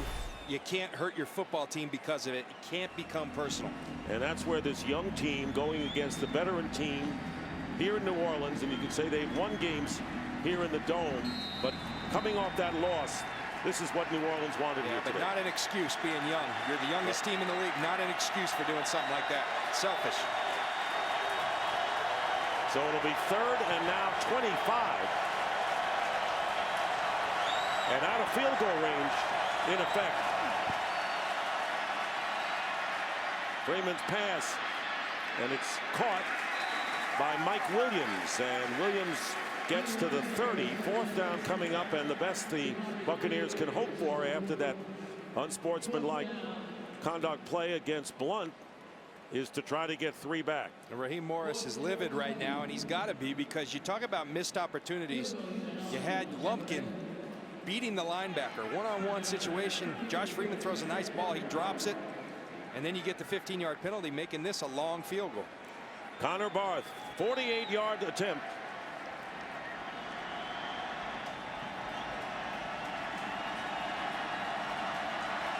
Barth connected from 40 yards earlier, and this kick is good, and it's now a 17-6 game.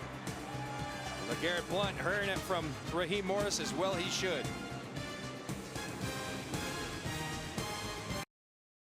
Today's game is sponsored by Southwest Airlines. Find our fares online only at southwest.com. By Nissan, innovation for today, innovation for tomorrow, innovation for all. By Happy Feet 2, from Warner Brothers Pictures, in theaters November 18th. And by Bud Light, the official beer sponsor of the NFL. Here we go. Back here at the Superdome in New Orleans with the Saints in front now 17-6, and the Saints defense holding the Bucs to just a pair of field goals. Darren Sproles back to receive the kick from Michael Kanan. And this is returnable for Sproles, about 4 yards in the end zone. And Sproles crosses the 20, gets close to the 25-yard line. If looks could kill, John Lynch, how about this look from Raheem Morris? Oh, boy.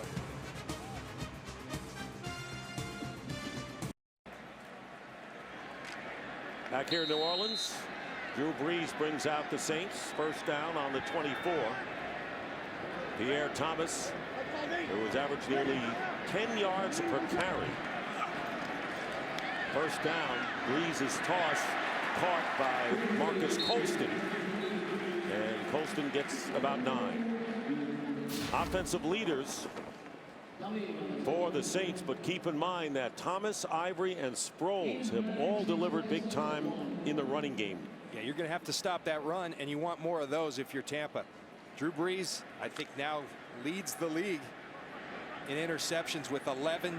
He came in with 10. Philip Rivers has 11. That's won or lost this game. Turnovers. And Mark Ingram out with a heel injury as Chris Ivory gets the first down. So Ivory, or Ingram that is, out with a heel injury, and Ivory, who returned against the Rams, picking up 5 yards in the first down to the 38. And I like the adjustment. We saw the interception by Rondé Barber. They went in at halftime and said, we can't play this zone coverage anymore. We've got to go tight man-to-man. It's created some indecision thus far from Drew Brees. Now they got to stop the run so they can put him in those situations. Only turnover was Rondé Barber's interception. Bucs could only manage a field goal, and here's Pierre Thomas on the fake, but out of the backfield on the reception. And it takes 2 Buccaneers down, and they get about 7 right there. Quincy Black makes the tackle. Saints look tough today. They do. They're playing hard, second effort. And these are the hidden yards in football games. Aqib Talib right here, you got to come up and make the tackle. It's a tough tackle. It's one-on-one with a great athlete in space, but that's what you have to do. Otherwise, you make it too easy on a guy like Drew Brees and this Saints offense. Thomas made it even tough for Quincy Black, and Chris Ivory into the game and running into the Buccaneers territory for a first down to the 45, picking up 10 yards on the play. This is a sensational running effort today by the Saints, and it's Drew Brees who has 2 touchdown passes as well. When you look at this, I'm talking about dominating the line of scrimmage. Watch this surge. Which way is the surge going? Well, it's going in the direction of the Buccaneers defense. Roy Miller, the nose guard, 6 yards downfield. This interior of the offensive line for the Saints having a terrific day. First down on the 45, and there's Brees up the middle, and open is Pierre Thomas, tackled by Barber at the 40-yard line. A lot of people were questioning the Saints offensive line after last week's game. And they should have, but they've responded, and that's what good units do. See the play selection, and again, this is balance for the New Orleans Saints. Some of that skewed at the end of the half. They went into 2-minute drill. Much more balanced throughout the course of the first half. Second down and 4 on the 39 of Tampa Bay.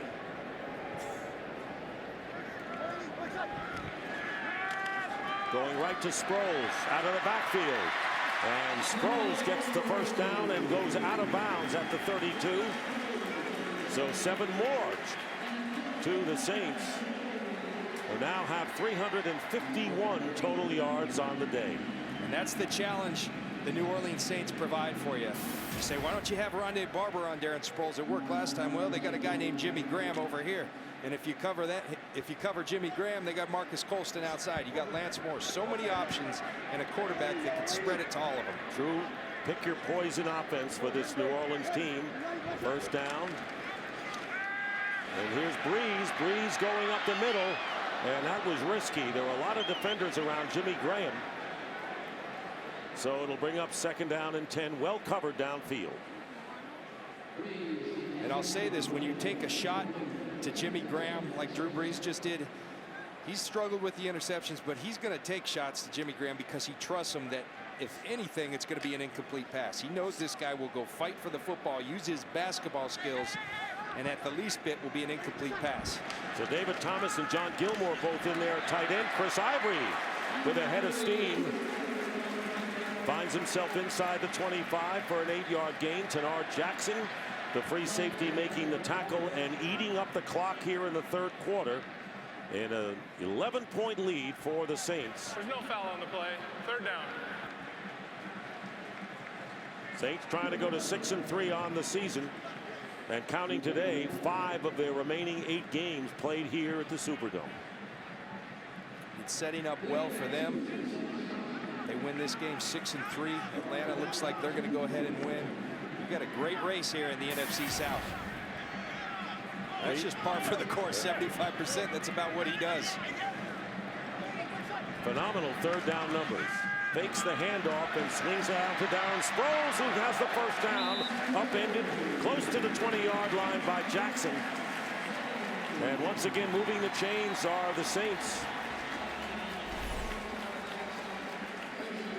Look at this. You're going to run a little decoy with Lance Moore, and then it's nice to have Darren Sproles out there. You decoy with Lance Moore. You give, again, Darren Sproles in space. He's going to get yards for you. I agree with your point at the top of the game that this is the team that has the offense, can hang in there with the Green Bay Packers, even though the Packers beat them in week 1. And they're going to run it here to Thomas. And this time a 1-yard pickup.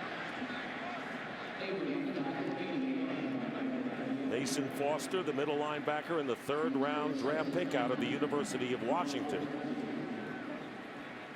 And he's a kid they like and like a lot, but he's having trouble hanging with Darren Sproles, and he's having trouble because his defensive tackles are getting pushed back in his lap. Here comes the 11th play of this drive. Breeze completes it to the 15 to Lance Moore. Moore and Sproles with touchdown catches today, a 6-yard pickup. So that'll be 3rd down and about 4 coming up now for New Orleans. Make it 3rd and 3.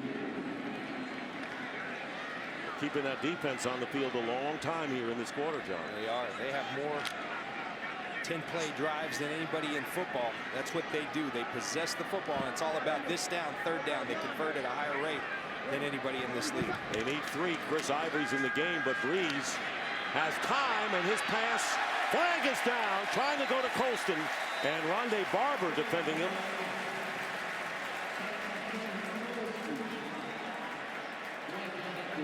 And a pass interference call against the Bucs. Holding, number 20. Defense, 5-yard penalty, automatic, 1st down. It's on Barber. But when you have a great player like Rondé Barber working against Colston here, you're going to run a lot of double moves. You want to take advantage of his aggressiveness, and Rondé does the smart thing, because if he doesn't hold him, it's going to be a touchdown. But even sometimes the greatest players get those kind of plays because they're using their aggressiveness against them. Nice play call by Pete Carmichael. 1st and goal at the 9. Here's Pierre Thomas. Thomas still on his feet. Will score.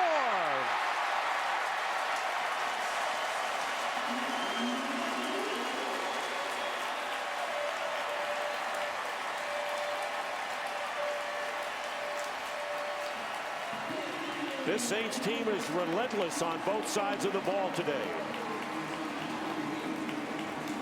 9-yard touchdown run. Well, great running by Pierre Thomas, but these guys right here should get a game ball because they are blowing the Buccaneers off the line of scrimmage. And then Pierre Thomas, Chris Ivory, Darren Sproles, they're doing the easy work because the holes are so big. 2nd touchdown rushing of the year, and Casey with the extra point. So Pierre Thomas, Darren Sproles, Chris Ivory, all playing a big role. There's a flag down here as you see the 9-yard run. Hard work by Thomas. And we're going to sort out this penalty. I think the Buccaneers threw another punch, this time Aqib Talib. The extra point is successful.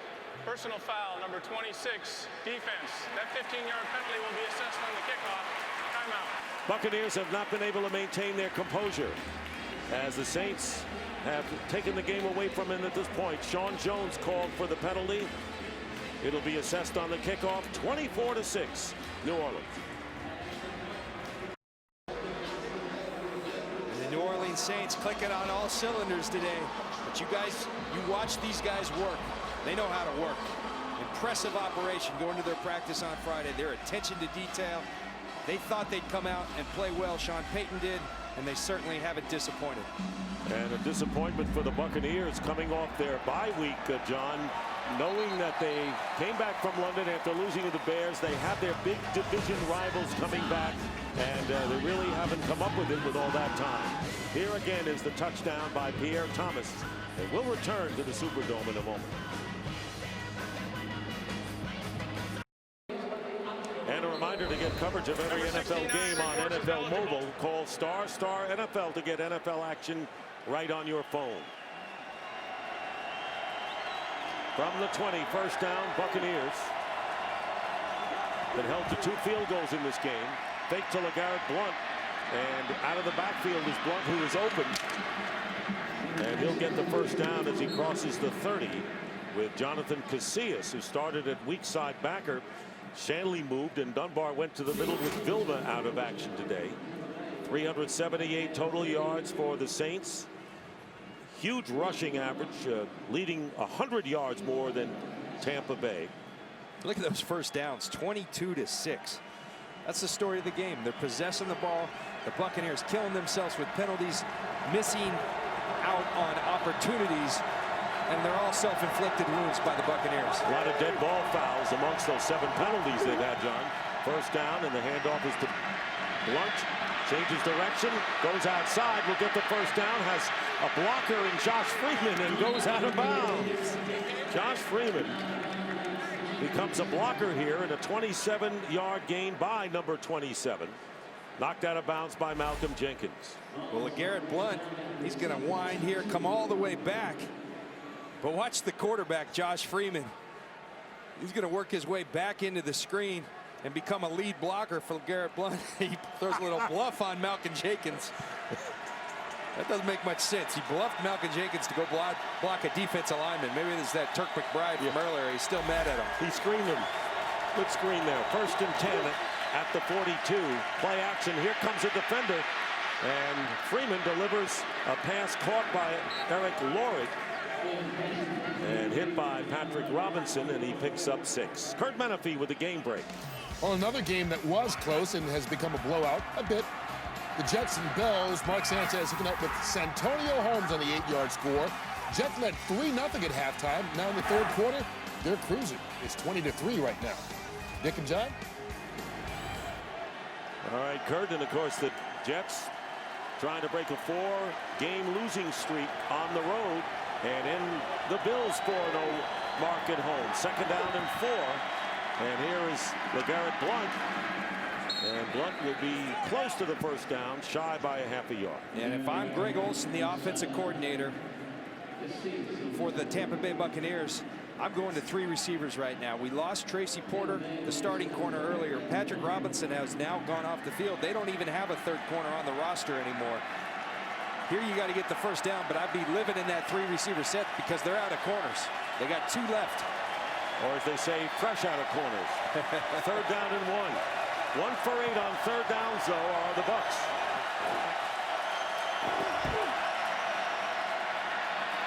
Freeman's pass off the hands of Eric Lorig. Incomplete. It'll be 4th and 1, and I think if the Bucs went for 4th down earlier in the first quarter, they would do it here. Yeah, it's a game of inches, and these are balls. There's 2, frankly, thus far. We saw the one to Lumpkin earlier, and that's a tough catch, but you got to make the catch. That's how you win big games like this. I will give it to Eric Lorig. He was a defensive lineman at Stanford 3 years ago, so he's still working on those hands. You're defending the Cardinal here, in other words. Not surprised. So Lumpkin and Lorig had chances. Now it's 4th and 1.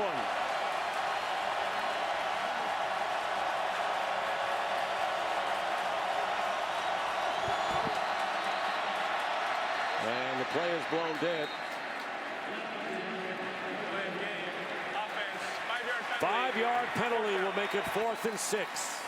Those dead ball penalties have really done in Raheem Morris's Bucs today. It's just sloppy. And as I mentioned earlier, being the youngest team in the league, not an excuse. These are dead ball penalties, foolish penalties, as Raheem Morris called it. He had them running gassers when they had them in practice over the bye week. It hadn't helped. They need to run more gassers. 4th down and 6.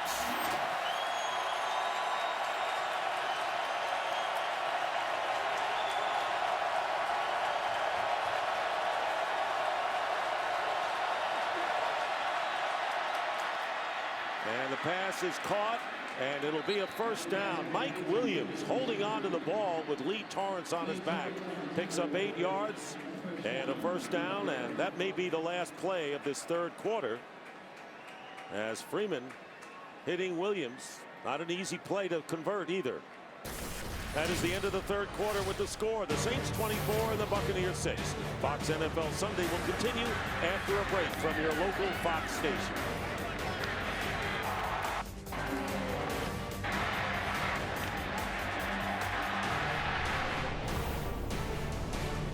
And there's an old familiar sight for Saints fans. Darren Sharper turning his head. Turn your head, Darren. There you go. And they could use him right now because, as I mentioned, they're fresh out of corners. Terry Porter, Patrick Robinson, both out of the game right now. They've run out of corners. They've got 2 starters, and that's it.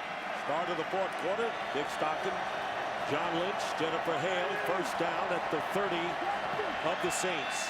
And there is an end-around pitch to Aurelius Ben, but the Saints are there and knock him out of bounds. It was Joline Dunbar who made the play. Good pursuit and a loss of 5. Will Smith doesn't make the tackle, but he makes the play. Watch him right here. Get upfield. You teach kids all the time about contain. He gets upfield. He causes Aurelius Ben to take the long route, and then his teammates, his help comes a helping, and that's good football by Will Smith, having an outstanding season for the New Orleans Saints. This may be at the top of the list. Defensive performances by the Saints this year. 2nd down and 15. Freeman completes to the tight end, Kellen Winslow. And Winslow goes out of bounds at the 20, picking up about 14 yards. It'll be a 1st down for the Bucs. Opening minute here of the 4th quarter. The Buccaneers must not have recognized thus far that Patrick Robinson is out of the game. They keep going with these conventional sets. If you're in 3 receiver set, they don't have. You got to put a linebacker or a safety because they're out of corners. Tracy Porter got hurt early in the game, and then Patrick Robinson was sent to the sidelines. 1st down, and LeGarrette Blount. Good run by Blount, getting inside the 15, and another penalty.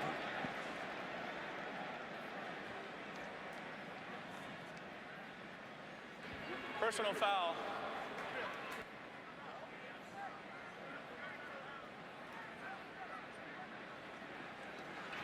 Tripping, number 70, offense. 10-yard penalty. Repeat 1st down. Left tackle Donald Penn. Every time the Buccaneers get something done, they commit a penalty that brings them back, and they'll spot it at the 30-yard line. Rough day for Raheem Morris's club, trying to get a touchdown to narrow the gap with plenty of time here in the 4th quarter. Patrick Robinson, by the way, shaken up earlier, is into the game. He and Jabari Greer are the corners for the Saints. There's Robinson. 1st down and 20. Fake to LeGarrette Blount. Pass caught by Laurie. And the fullback brought down. Not many yards after the catch today by the Bucs. Good tackling by the Saints at the point of attack. A gain of 7. Casillas on the play. Well, we said it coming in. This Saints defense needs to play better. They aren't causing turnovers, and they've been letting people run right through them. They've answered the challenge as well. And Greg Williams, very good defensive coordinator. His unit hadn't been playing well, but they're certainly responding today. Gave up 7 against Indianapolis, 10 against Jacksonville. 6 is the fewest they've allowed, and here is Freeman, caught by Mike Williams. And Williams dives to within about 3 yards of the first down. He got 10.5 on that play. With third down coming up for the Buccaneers. It's good to see Mike Williams starting to play well again. Struggled here earlier today, has struggled in his second year. Kind of a sophomore slump for Mike Williams. 1 for 9 on the Bucs on third down conversions. They need 3. Williams has come on.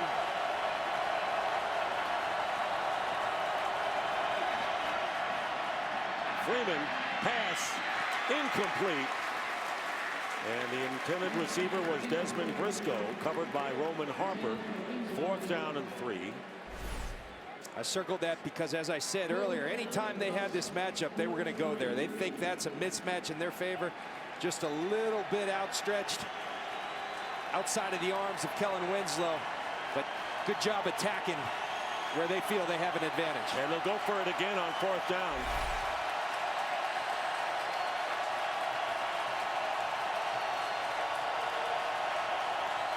Fourth and 3 on the 13. Pressure on Freeman, and the flag goes down, and LeGarrette Blount might have been, or Parker might have been interfered with by Malcolm Jenkins.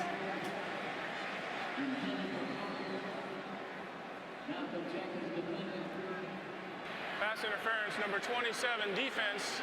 Not playing the ball, contacted the receiver early.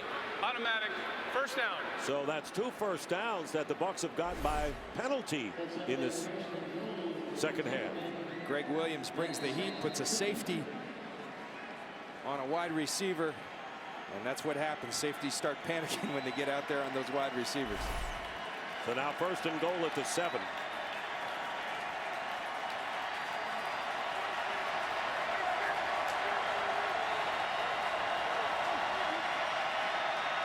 Freeman overthrowing Kellen Winslow, so it'll be 2nd and goal.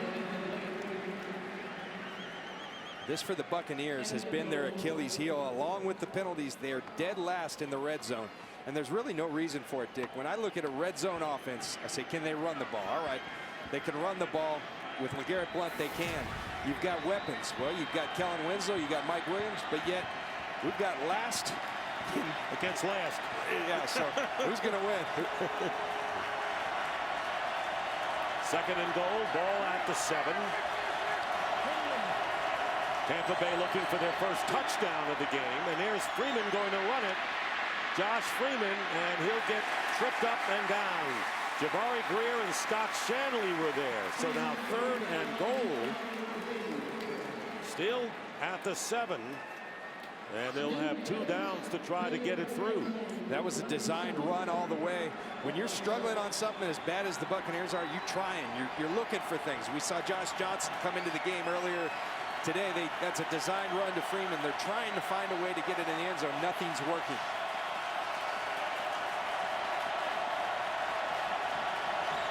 Here comes the pressure.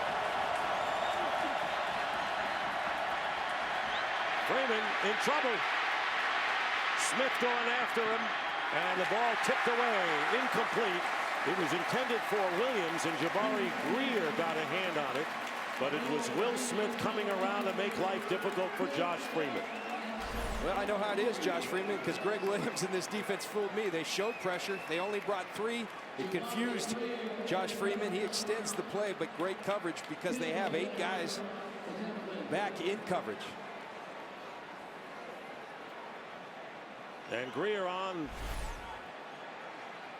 the intended receiver, so now Connor Barth is on as Buccaneers will try to get 3 back. 25-yard field goal attempt, and Barth's kick is good. His 3rd field goal of the game.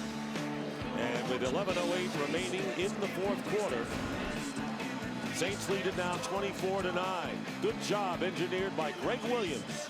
Not happy there. Well, this November, join the NFL's Salute to Service campaign to honor our nation's veterans and active servicemen and women. Learn more at NFL.com/salute. 24-9, the Saints leading the Buccaneers. Buccaneers coming in with a 2-0 record in the division. Darren Sproles,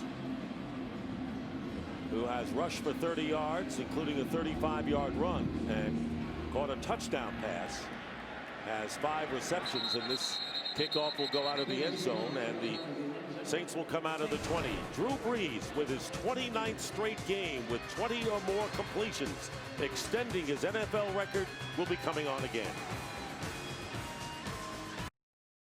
Today's game is sponsored by Chevrolet and their award-winning cars, trucks, and crossovers. By Lowe's. Lowe's, never stop improving. And by Subway Restaurants. Get your own Subway steak melt today. Back here at the Superdome, and this is an interesting view of Brees away from the huddle, John. You know, I watched this guy practice the other day. That's what he does. There's never an idle moment. He's always thinking. He's always stretching. He's always moving. And I think that's why he's so good. He's played the game before he ever steps on the field.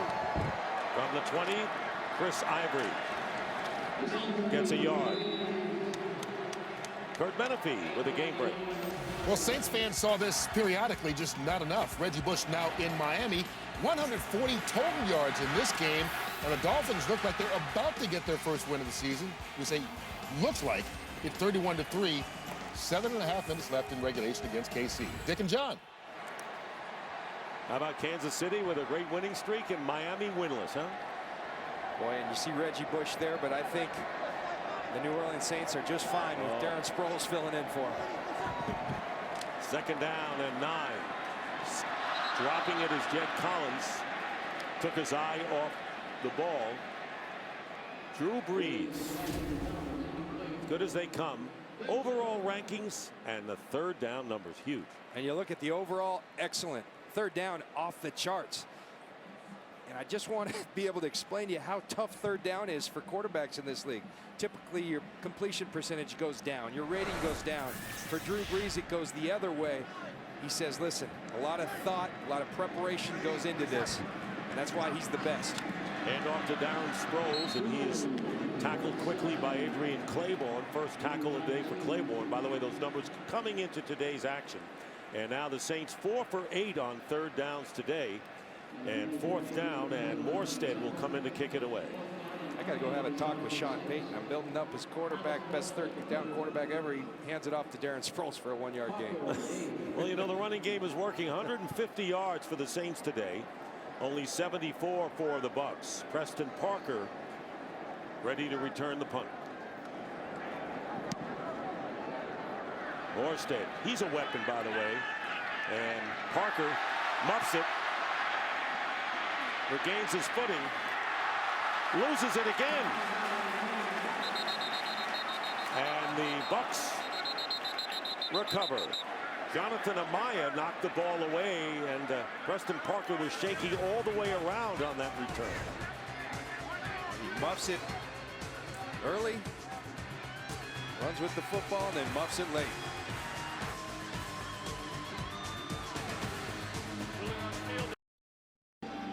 Fox tomorrow, 85 million BC is a world of wonder and a world of danger. When a meteor hit takes the colony's power down, can they survive the night? Don't miss an all-new episode of television's biggest adventure, Terra Nova, tomorrow at 8, 7 Central on Fox. Josh Freeman's numbers, and the Saints, who have had some impressive ball control drives, only kept the ball, John, for a minute and a half. Bucs have 3 timeouts left. This is a 2-score game. Touchdown, and then they'd be 8 behind, so an important drive upcoming. Freeman with time on 1st down. And it's knocked down by Smith. Trying to flip it to Lumpkin. I mentioned earlier in the game, Dick, I think Josh Freeman at times would be better served by tucking the ball and running. Right there, he had 10 yards open space. You want to throw the football, but go ahead and get yards with your legs. Then you'll draw the coverage up. Then you can go over the top. Carried the ball twice for only a yard, but we know that he's done more damage that way. 2nd down and 10.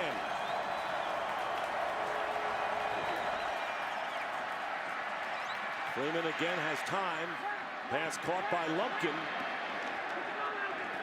Lumpkin has primarily been a blocker, not a receiver as much. Backing up Ernest Graham. Lee Torrance making the tackle. An 8-yard pickup. 3rd down and 2. This is a key conversion here. But if I'm the Buccaneers, I start getting in that hurry up. To me, that's when Josh Freeman plays his best football anyways. We've seen him in the 4th quarter. A ton of 4th quarter comebacks by Josh Freeman. This is when he's at his best. The more desperate it is, that's when Freeman rises to the occasion, it seems.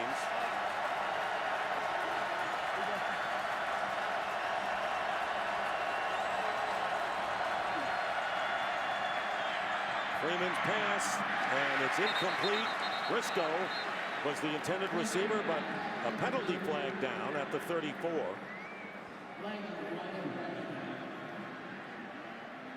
Illegal hands to the face, number 24, defense. 5-yard penalty, automatic.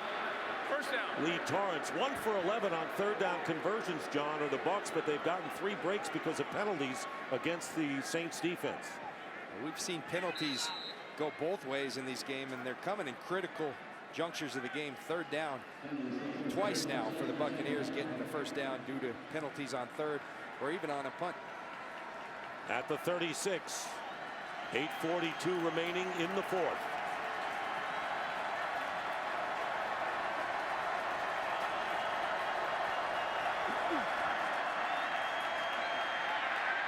Freeman's pass caught by Preston Parker.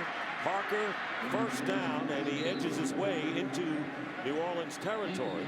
Malcolm Jenkins makes the play, 15-yard gain, and now they're moving it up a little faster with the tempo. Josh Freeman has such a skill of being able to stand in the pocket. He's a big man, 6'6", 250 pounds. He hangs in there, The ability to throw off his back foot serves him well.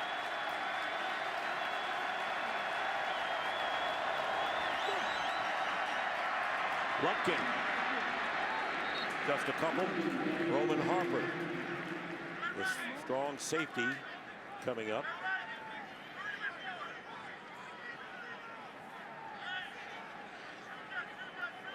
Saints still have both of their games against the Atlanta Falcons to be played, and one against Carolina in the division.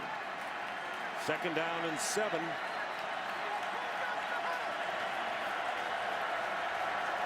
From the 46 of the Saints. Freeman. And holding on is Lumpkin, hit by Roman Harper. And the reception is made at the 45 of New Orleans. They're about 6 yards shy with 3rd down coming up. Well, Greg Williams doing a nice job at changing it up, showing pressure again, dropping out. Only a 3-man rush. Plenty of time, but so many people back in coverage. This is all Josh Freeman has. Great hit by Roman Harper. They have made strong hits on every catch made by the Bucs today. 3rd down and 6. Freeman, and it's caught, and a 1st down. Mike Williams, who dropped one earlier and has come on strong since then, tackled by Robinson and gets 9 as Freeman gets hit after delivering the throw. We talk about Greg Williams changing it up. This time he brought the pressure. You can't block them all. And Malcolm Jenkins gives a little rib shot to Josh Freeman. That's all right. He's 6'6", 250 pounds. He can take it. Only the 2nd 3rd down conversion of the game for the Bucs. They're on the Saint 36. Under 6.5 to go in the 4th.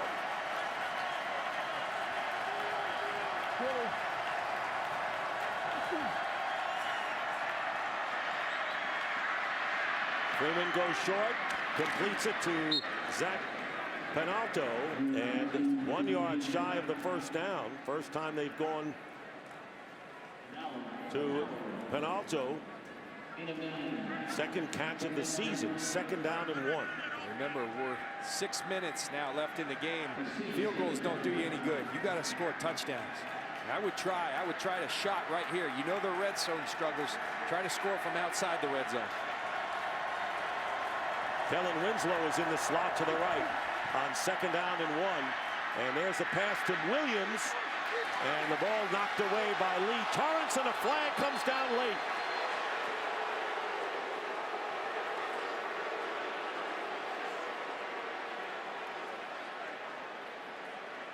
And they'll call it against Torrance, and it'll be a first down. Interference, number 21, defense, not playing the ball, contacted the receiver early. It was Torrance. First down. Robinson is 21, but it was Lee Torrance here against Williams. And I tell you, from up here, it looked like, if anything, it was going to be offensive pass interference. Watch, Mike, that's playing the football, and that's not a good call in my mind. But the Buccaneers are the beneficiary. And when you take shots like that, you've got an opportunity for two things to happen. One of them's a PI, and they just got it. That's why Hail Marys can pay off that way sometimes, John. First and goal at the 5.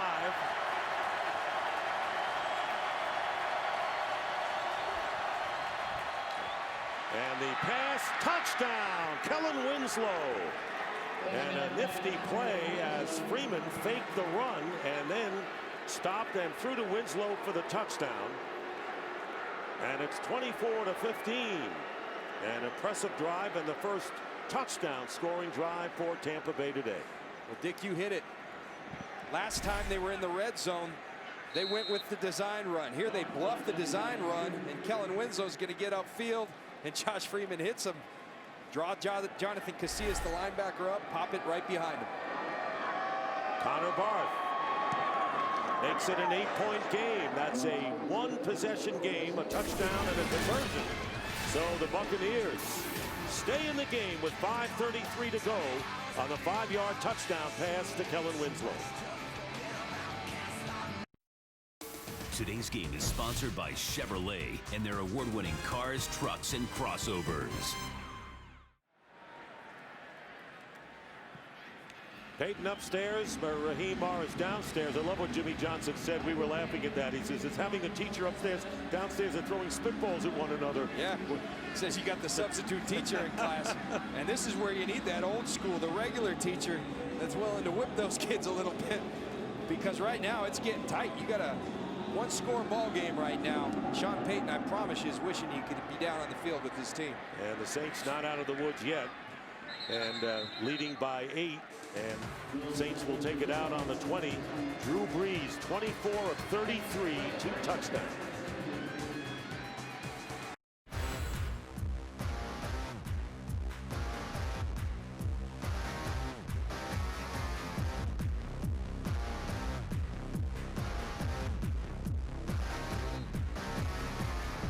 Drew Brees with 24 completions now has more completions than Joe Montana in his career and is in the NFL all-time top 10.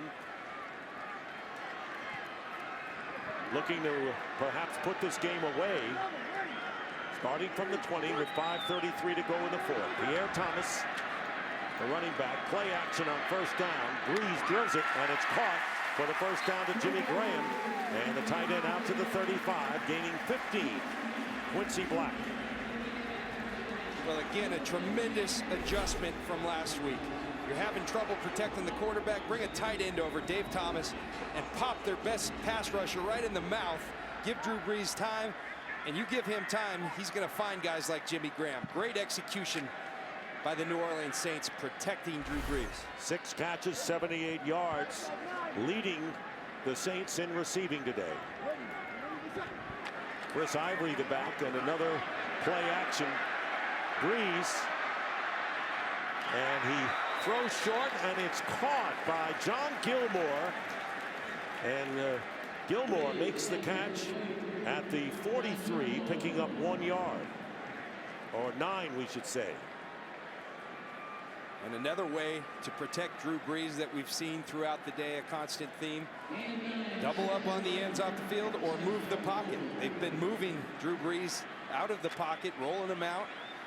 Positive yards, a 9-yard gain on first down. And what Raheem said, so many weapons, we're going to concentrate on one, and that's Brees.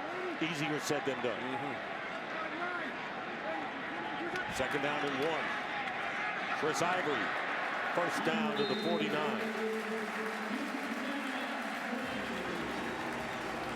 Five-yard gain by Ivory.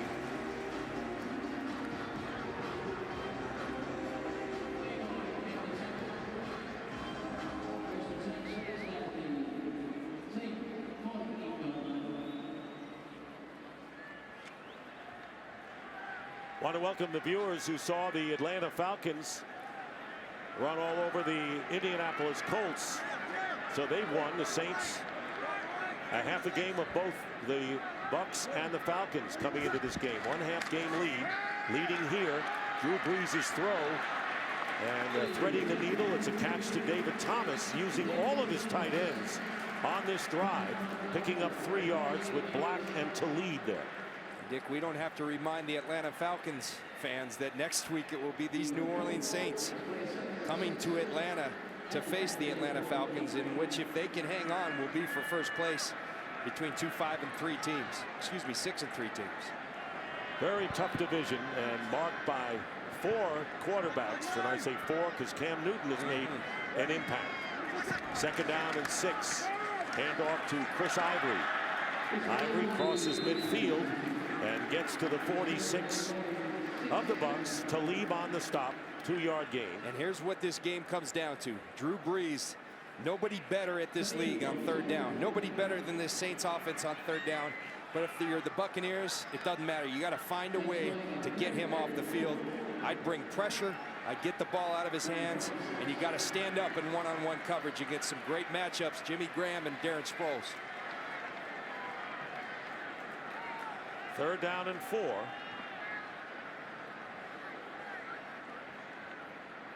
Drew Brees goes over to talk to Carl Sheffers, the referee. First charge timeout. And a timeout. Saints, their first of this 2nd half. Josh Freeman, who's been the master of 4th quarter comebacks in his brief career, and trying to engineer another one, but he's got to kind of rely on his defense to keep Brees from putting more points on the board. Coming up next, we have some super games on America's Game of the Week. Giants and Patriots. Eli Manning against Tom Brady. Packers and Chargers. Aaron Rodgers against Phillip Rivers. Couldn't ask for anything more than that. Welcome the viewers who saw the Dallas Cowboys beat the Seattle Seahawks 23-13. Dick Stockton, John Lynch, and Jennifer Hale. Drew Brees having another brilliant day, although he did throw an interception. Saints running the ball and doing it effectively to the tune of 156 yards. Here it is, Rondé Barber on Jimmy Graham. Barber's been all over the place defending receivers. 3rd down and 4. Here's Brees.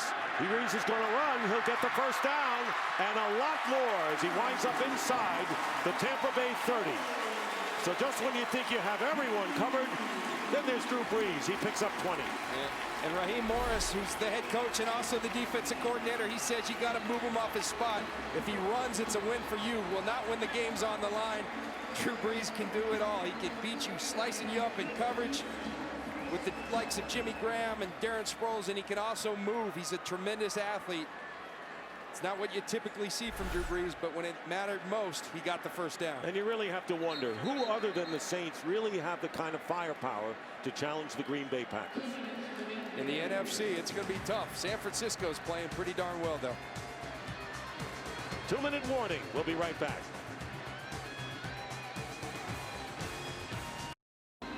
This has been the Saints' bread and butter. 3rd down conversions, 56.3% on pace for the NFL single-season record currently held by the Colts. What are they today?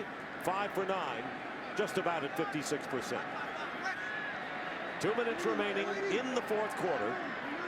1st and 10, and Chris Ivory gets a yard, and soon the Buccaneers are going to have to think about using timeouts on defense.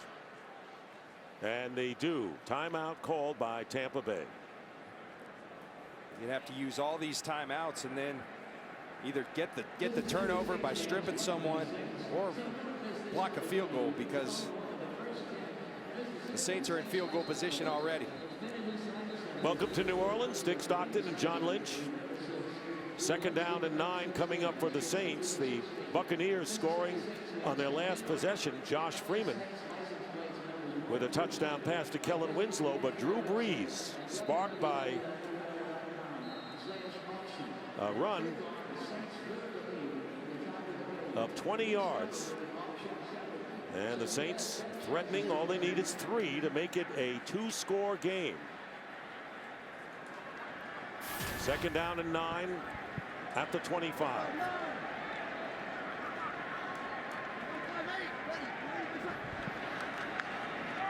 Darren Sproles breaks out of the pack.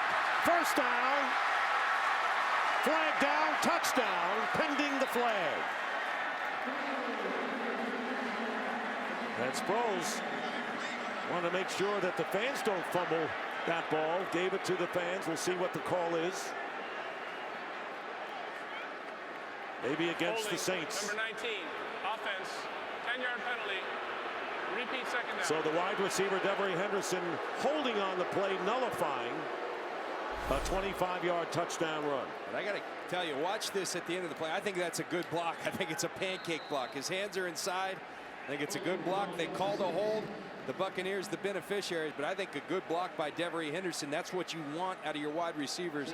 And I think the lesson we've learned today that a lot of people have learned in this league, you give Darren Sproles any space, this guy will burn you. He is shot out of a cannon each and every time he touches the football. He had a 35-yard run, 15-yard catch in one scoring drive, and actually caught the touchdown pass as well. Pierre Thomas. Thomas can't break away from Rondé Barber, but gets close to the first down. With a minute and a half remaining. 8 yards, and Thomas has run as tough as anyone today, John. Well, this is great running. It's poor tackling, though. There's people on the tackle. Mason Foster has a chance. He bounces. Roy Miller has a chance. He's a nose guard. You bring down a running back. Tanar Jackson has a chance, and then Old Faithful Rondé Barber will finally bring him down. But you got to tackle better when the game's on the line if you're the Tampa Bay Buccaneers. Timeout called by the Bucs. They have one left. So the Saints ran 70 yards in their loss in Week 6 at Tampa Bay. Today, they're on the verge of getting over 200. And again, I go back to why they were motivated to run. You wanted balance because Drew Brees got beat up last week. 6 sacks versus the St. Louis Rams. They've run the football. They've protected Drew Brees. This is the formula for this New Orleans Saints offense. America's Game of the Week to follow. Big day of football on Fox. Third down in inches. Chris Ivory knocked back, and he appears to be stopped short of the first down. Mason Foster, the rookie middle linebacker, came in strong. And now the Bucs. Well, we're talking poor tackling. Here's a clinic tape on how to tackle. Mason Foster, Chris Ivory coming downhill and goes back downhill. Excellent tackle by Mason Foster when it mattered most. 3rd and 1 with the game on the line. So the Buccaneers forced to call their 3rd and final timeout here with 1:21 remaining on the clock.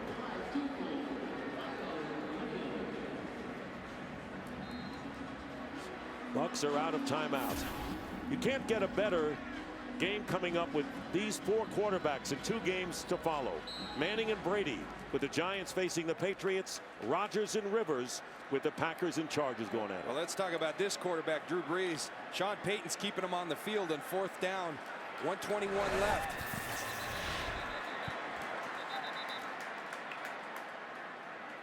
Previous play is under review. And it's a booth review on the previous play, and it's interesting because Sean Payton knows that a field goal would ice this game, but with 4th and inches, question is, did they get the first down on that last play? Let's see where the spot is. Look, the line to gain is right about that 16-yard line. It's unofficial, the yellow line. But yeah, it's going to be hard to overturn in my mind.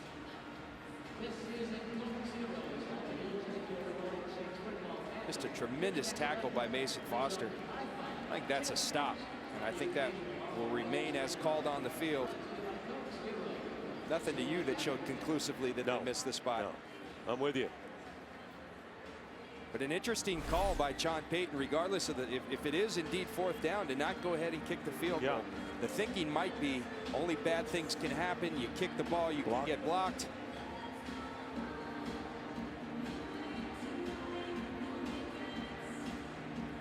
Want to welcome the viewers who saw the 49ers beat the Redskins today, and if you're looking at possible challengers to the Green Bay Packers, we're seeing one here in the New Orleans Saints. They have averaged 32 points a game. They've got 24, leading here by 8. 49ers would be another one. What a job Jim Harbaugh's done. We had them week 1, and you felt they were going to be a good football team. But here's a team with a new coach who didn't have an offseason, and here they are now at 7-1. Incredible, 8-1. And what he's done with Alex Smith. Yeah, no one believed in him. He came in, he showed belief in him. He said it's not just Alex Smith that's been the problem around here. And look at Alex Smith, one of the highest rated passers in football right now. It just shows you what a little belief, and you put some tools around him, what can happen. Johnny's become a mistake-free quarterback for that team. Meanwhile, the booth review After going review, on. the ruling on the field stands. 4th down. So it'll be 4th down and inches. And Sean Payton, and you saw him upstairs, hopes to get back after that collision in the first Tampa Bay game after the bye week. 1:21 remaining and an 8-point game, and the Saints passing up the field goal on 4th and inches.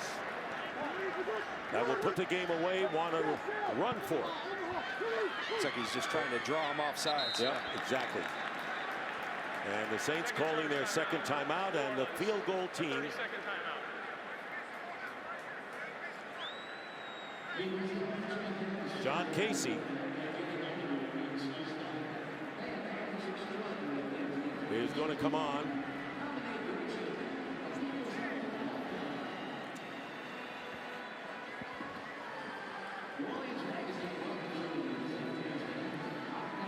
And you know, the way the penalties have affected the Buccaneers today, no wonder they were trying to draw them offside to get the first down. Well, it's incredible. They still have an opportunity to win this football game. Now, this field goal is it right now. John Casey, he's missed one in the first quarter. Buccaneers, you better throw your best stuff. You got to find a way to get a block, whatever you can do. And Casey's field goal is good. 34-yard field goal by John Casey puts this game presumably away with 1:17 to go, and the Bucs out of timeouts. It's 27-16. And let's look ahead to the second game of this doubleheader. Giants lead in the NFC East, going against the Patriots, who were beaten by the Steelers last week. Well, what an opportunity for Eli Manning, who's having, I think, his best year in football. But you want to establish yourself as an elite quarterback, go ahead and beat Tom Brady. And nothing will do that faster than that. And then the other one, San Diego, Green Bay. What a game that is. Phillip Rivers, discouraged, dropped a snap at the end of regulation. He's a competitor. He's going to come back, though. Green Bay will get the Chargers' best shot today. They will, and I think, you know, the longer you go undefeated, it's very hard for a team to go 8-0. I don't care if you won the Super Bowl. It's hard to do it. You're going into San Diego, short week after they lost to Kansas City. Kansas City loses to Miami. How do you figure this league? Yeah, who knows? But I do know those are two very good football teams. The Green Bay Packers are not without flaw. They've been getting up a ton of yards on defense. Tom Capers in that defense has to improve on some things. They've been getting away with it because they've turned the ball over as a defense so much. They've created turnovers. What a show of quarterbacks coming up next, with Eli Manning, Tom Brady, Phillip Rivers, Aaron Rodgers. Can't beat that one, as the Buccaneers will take it out at the 20-yard line. And for those of you in the home markets of our late games, in a moment you will be leaving this one, and we will be switching you to the start of your game. Josh Freeman coming out on the field. He's 23 for 33 today, 243 yards, has thrown a touchdown pass. The only touchdown that the Bucs have scored, hitting Kellen Winslow. And your former teammate, he's had a busy day. Yeah, he's a tremendous competitor, a tremendous player. I think belongs in the Hall of Fame someday. But this team, the Tampa Bay Buccaneers, they haven't yet addressed what's been killing them. It's been penalties, self-inflicted wounds. They've got to somehow address that in the middle of this season. Freeman's pass caught by Winslow. And you mentioned that Ronde Barber could be in the Hall of Fame someday, and he's not the only one from that secondary, I might add. No timeouts remaining. 1 minute to go. First half domination by the Saints, who led 17-3 and always kept the Buccaneers at arm's length today. Freeman running. And gets the first down and goes out of bounds. Chased by Junior Gillette, picking up 7. And you really have to hand it to this New Orleans Saints defense. A lot of people, including myself, came into today really questioning, does this defense have it? They haven't created the turnovers. They've been getting pounded with the running game. They stepped up to the challenge without possibly their best player, Jonathan Vilma, today, who was out with a knee injury. This is good progress for this defense moving forward. Tough matchup with Atlanta next week. They came up big. They'll have a 3-man rush with 44 seconds remaining. On 1st and 10, Freeman goes underneath to Lumpkin. And Lumpkin is tackled a yard shy of the first down. The tackling, big gap today between the two teams. Well, you make a great point. And that's what ultimately this game comes down to, is the fundamentals. Who's going to block well, who's going to tackle well. And the Saints won that department as well as many others today. 2nd down and 1. Final seconds of this game. And Freeman completes to Zach Pianalto, and Dunbar makes the tackle, and that'll do it. The New Orleans Saints will go to 6-3 on the year and have a half-game lead over the Atlanta Falcons as the pass is caught by Spurlock as he goes out of bounds. And the Bucs drop to 3rd, and they're 4-4 on the year. So long for New Orleans. Let's send it to Kurt Menefee. Welcome to the AT&T Game Break. All right, and so the New Orleans Saints get back to their winning ways, handling their business in the NFC South. Right now, it's time for America's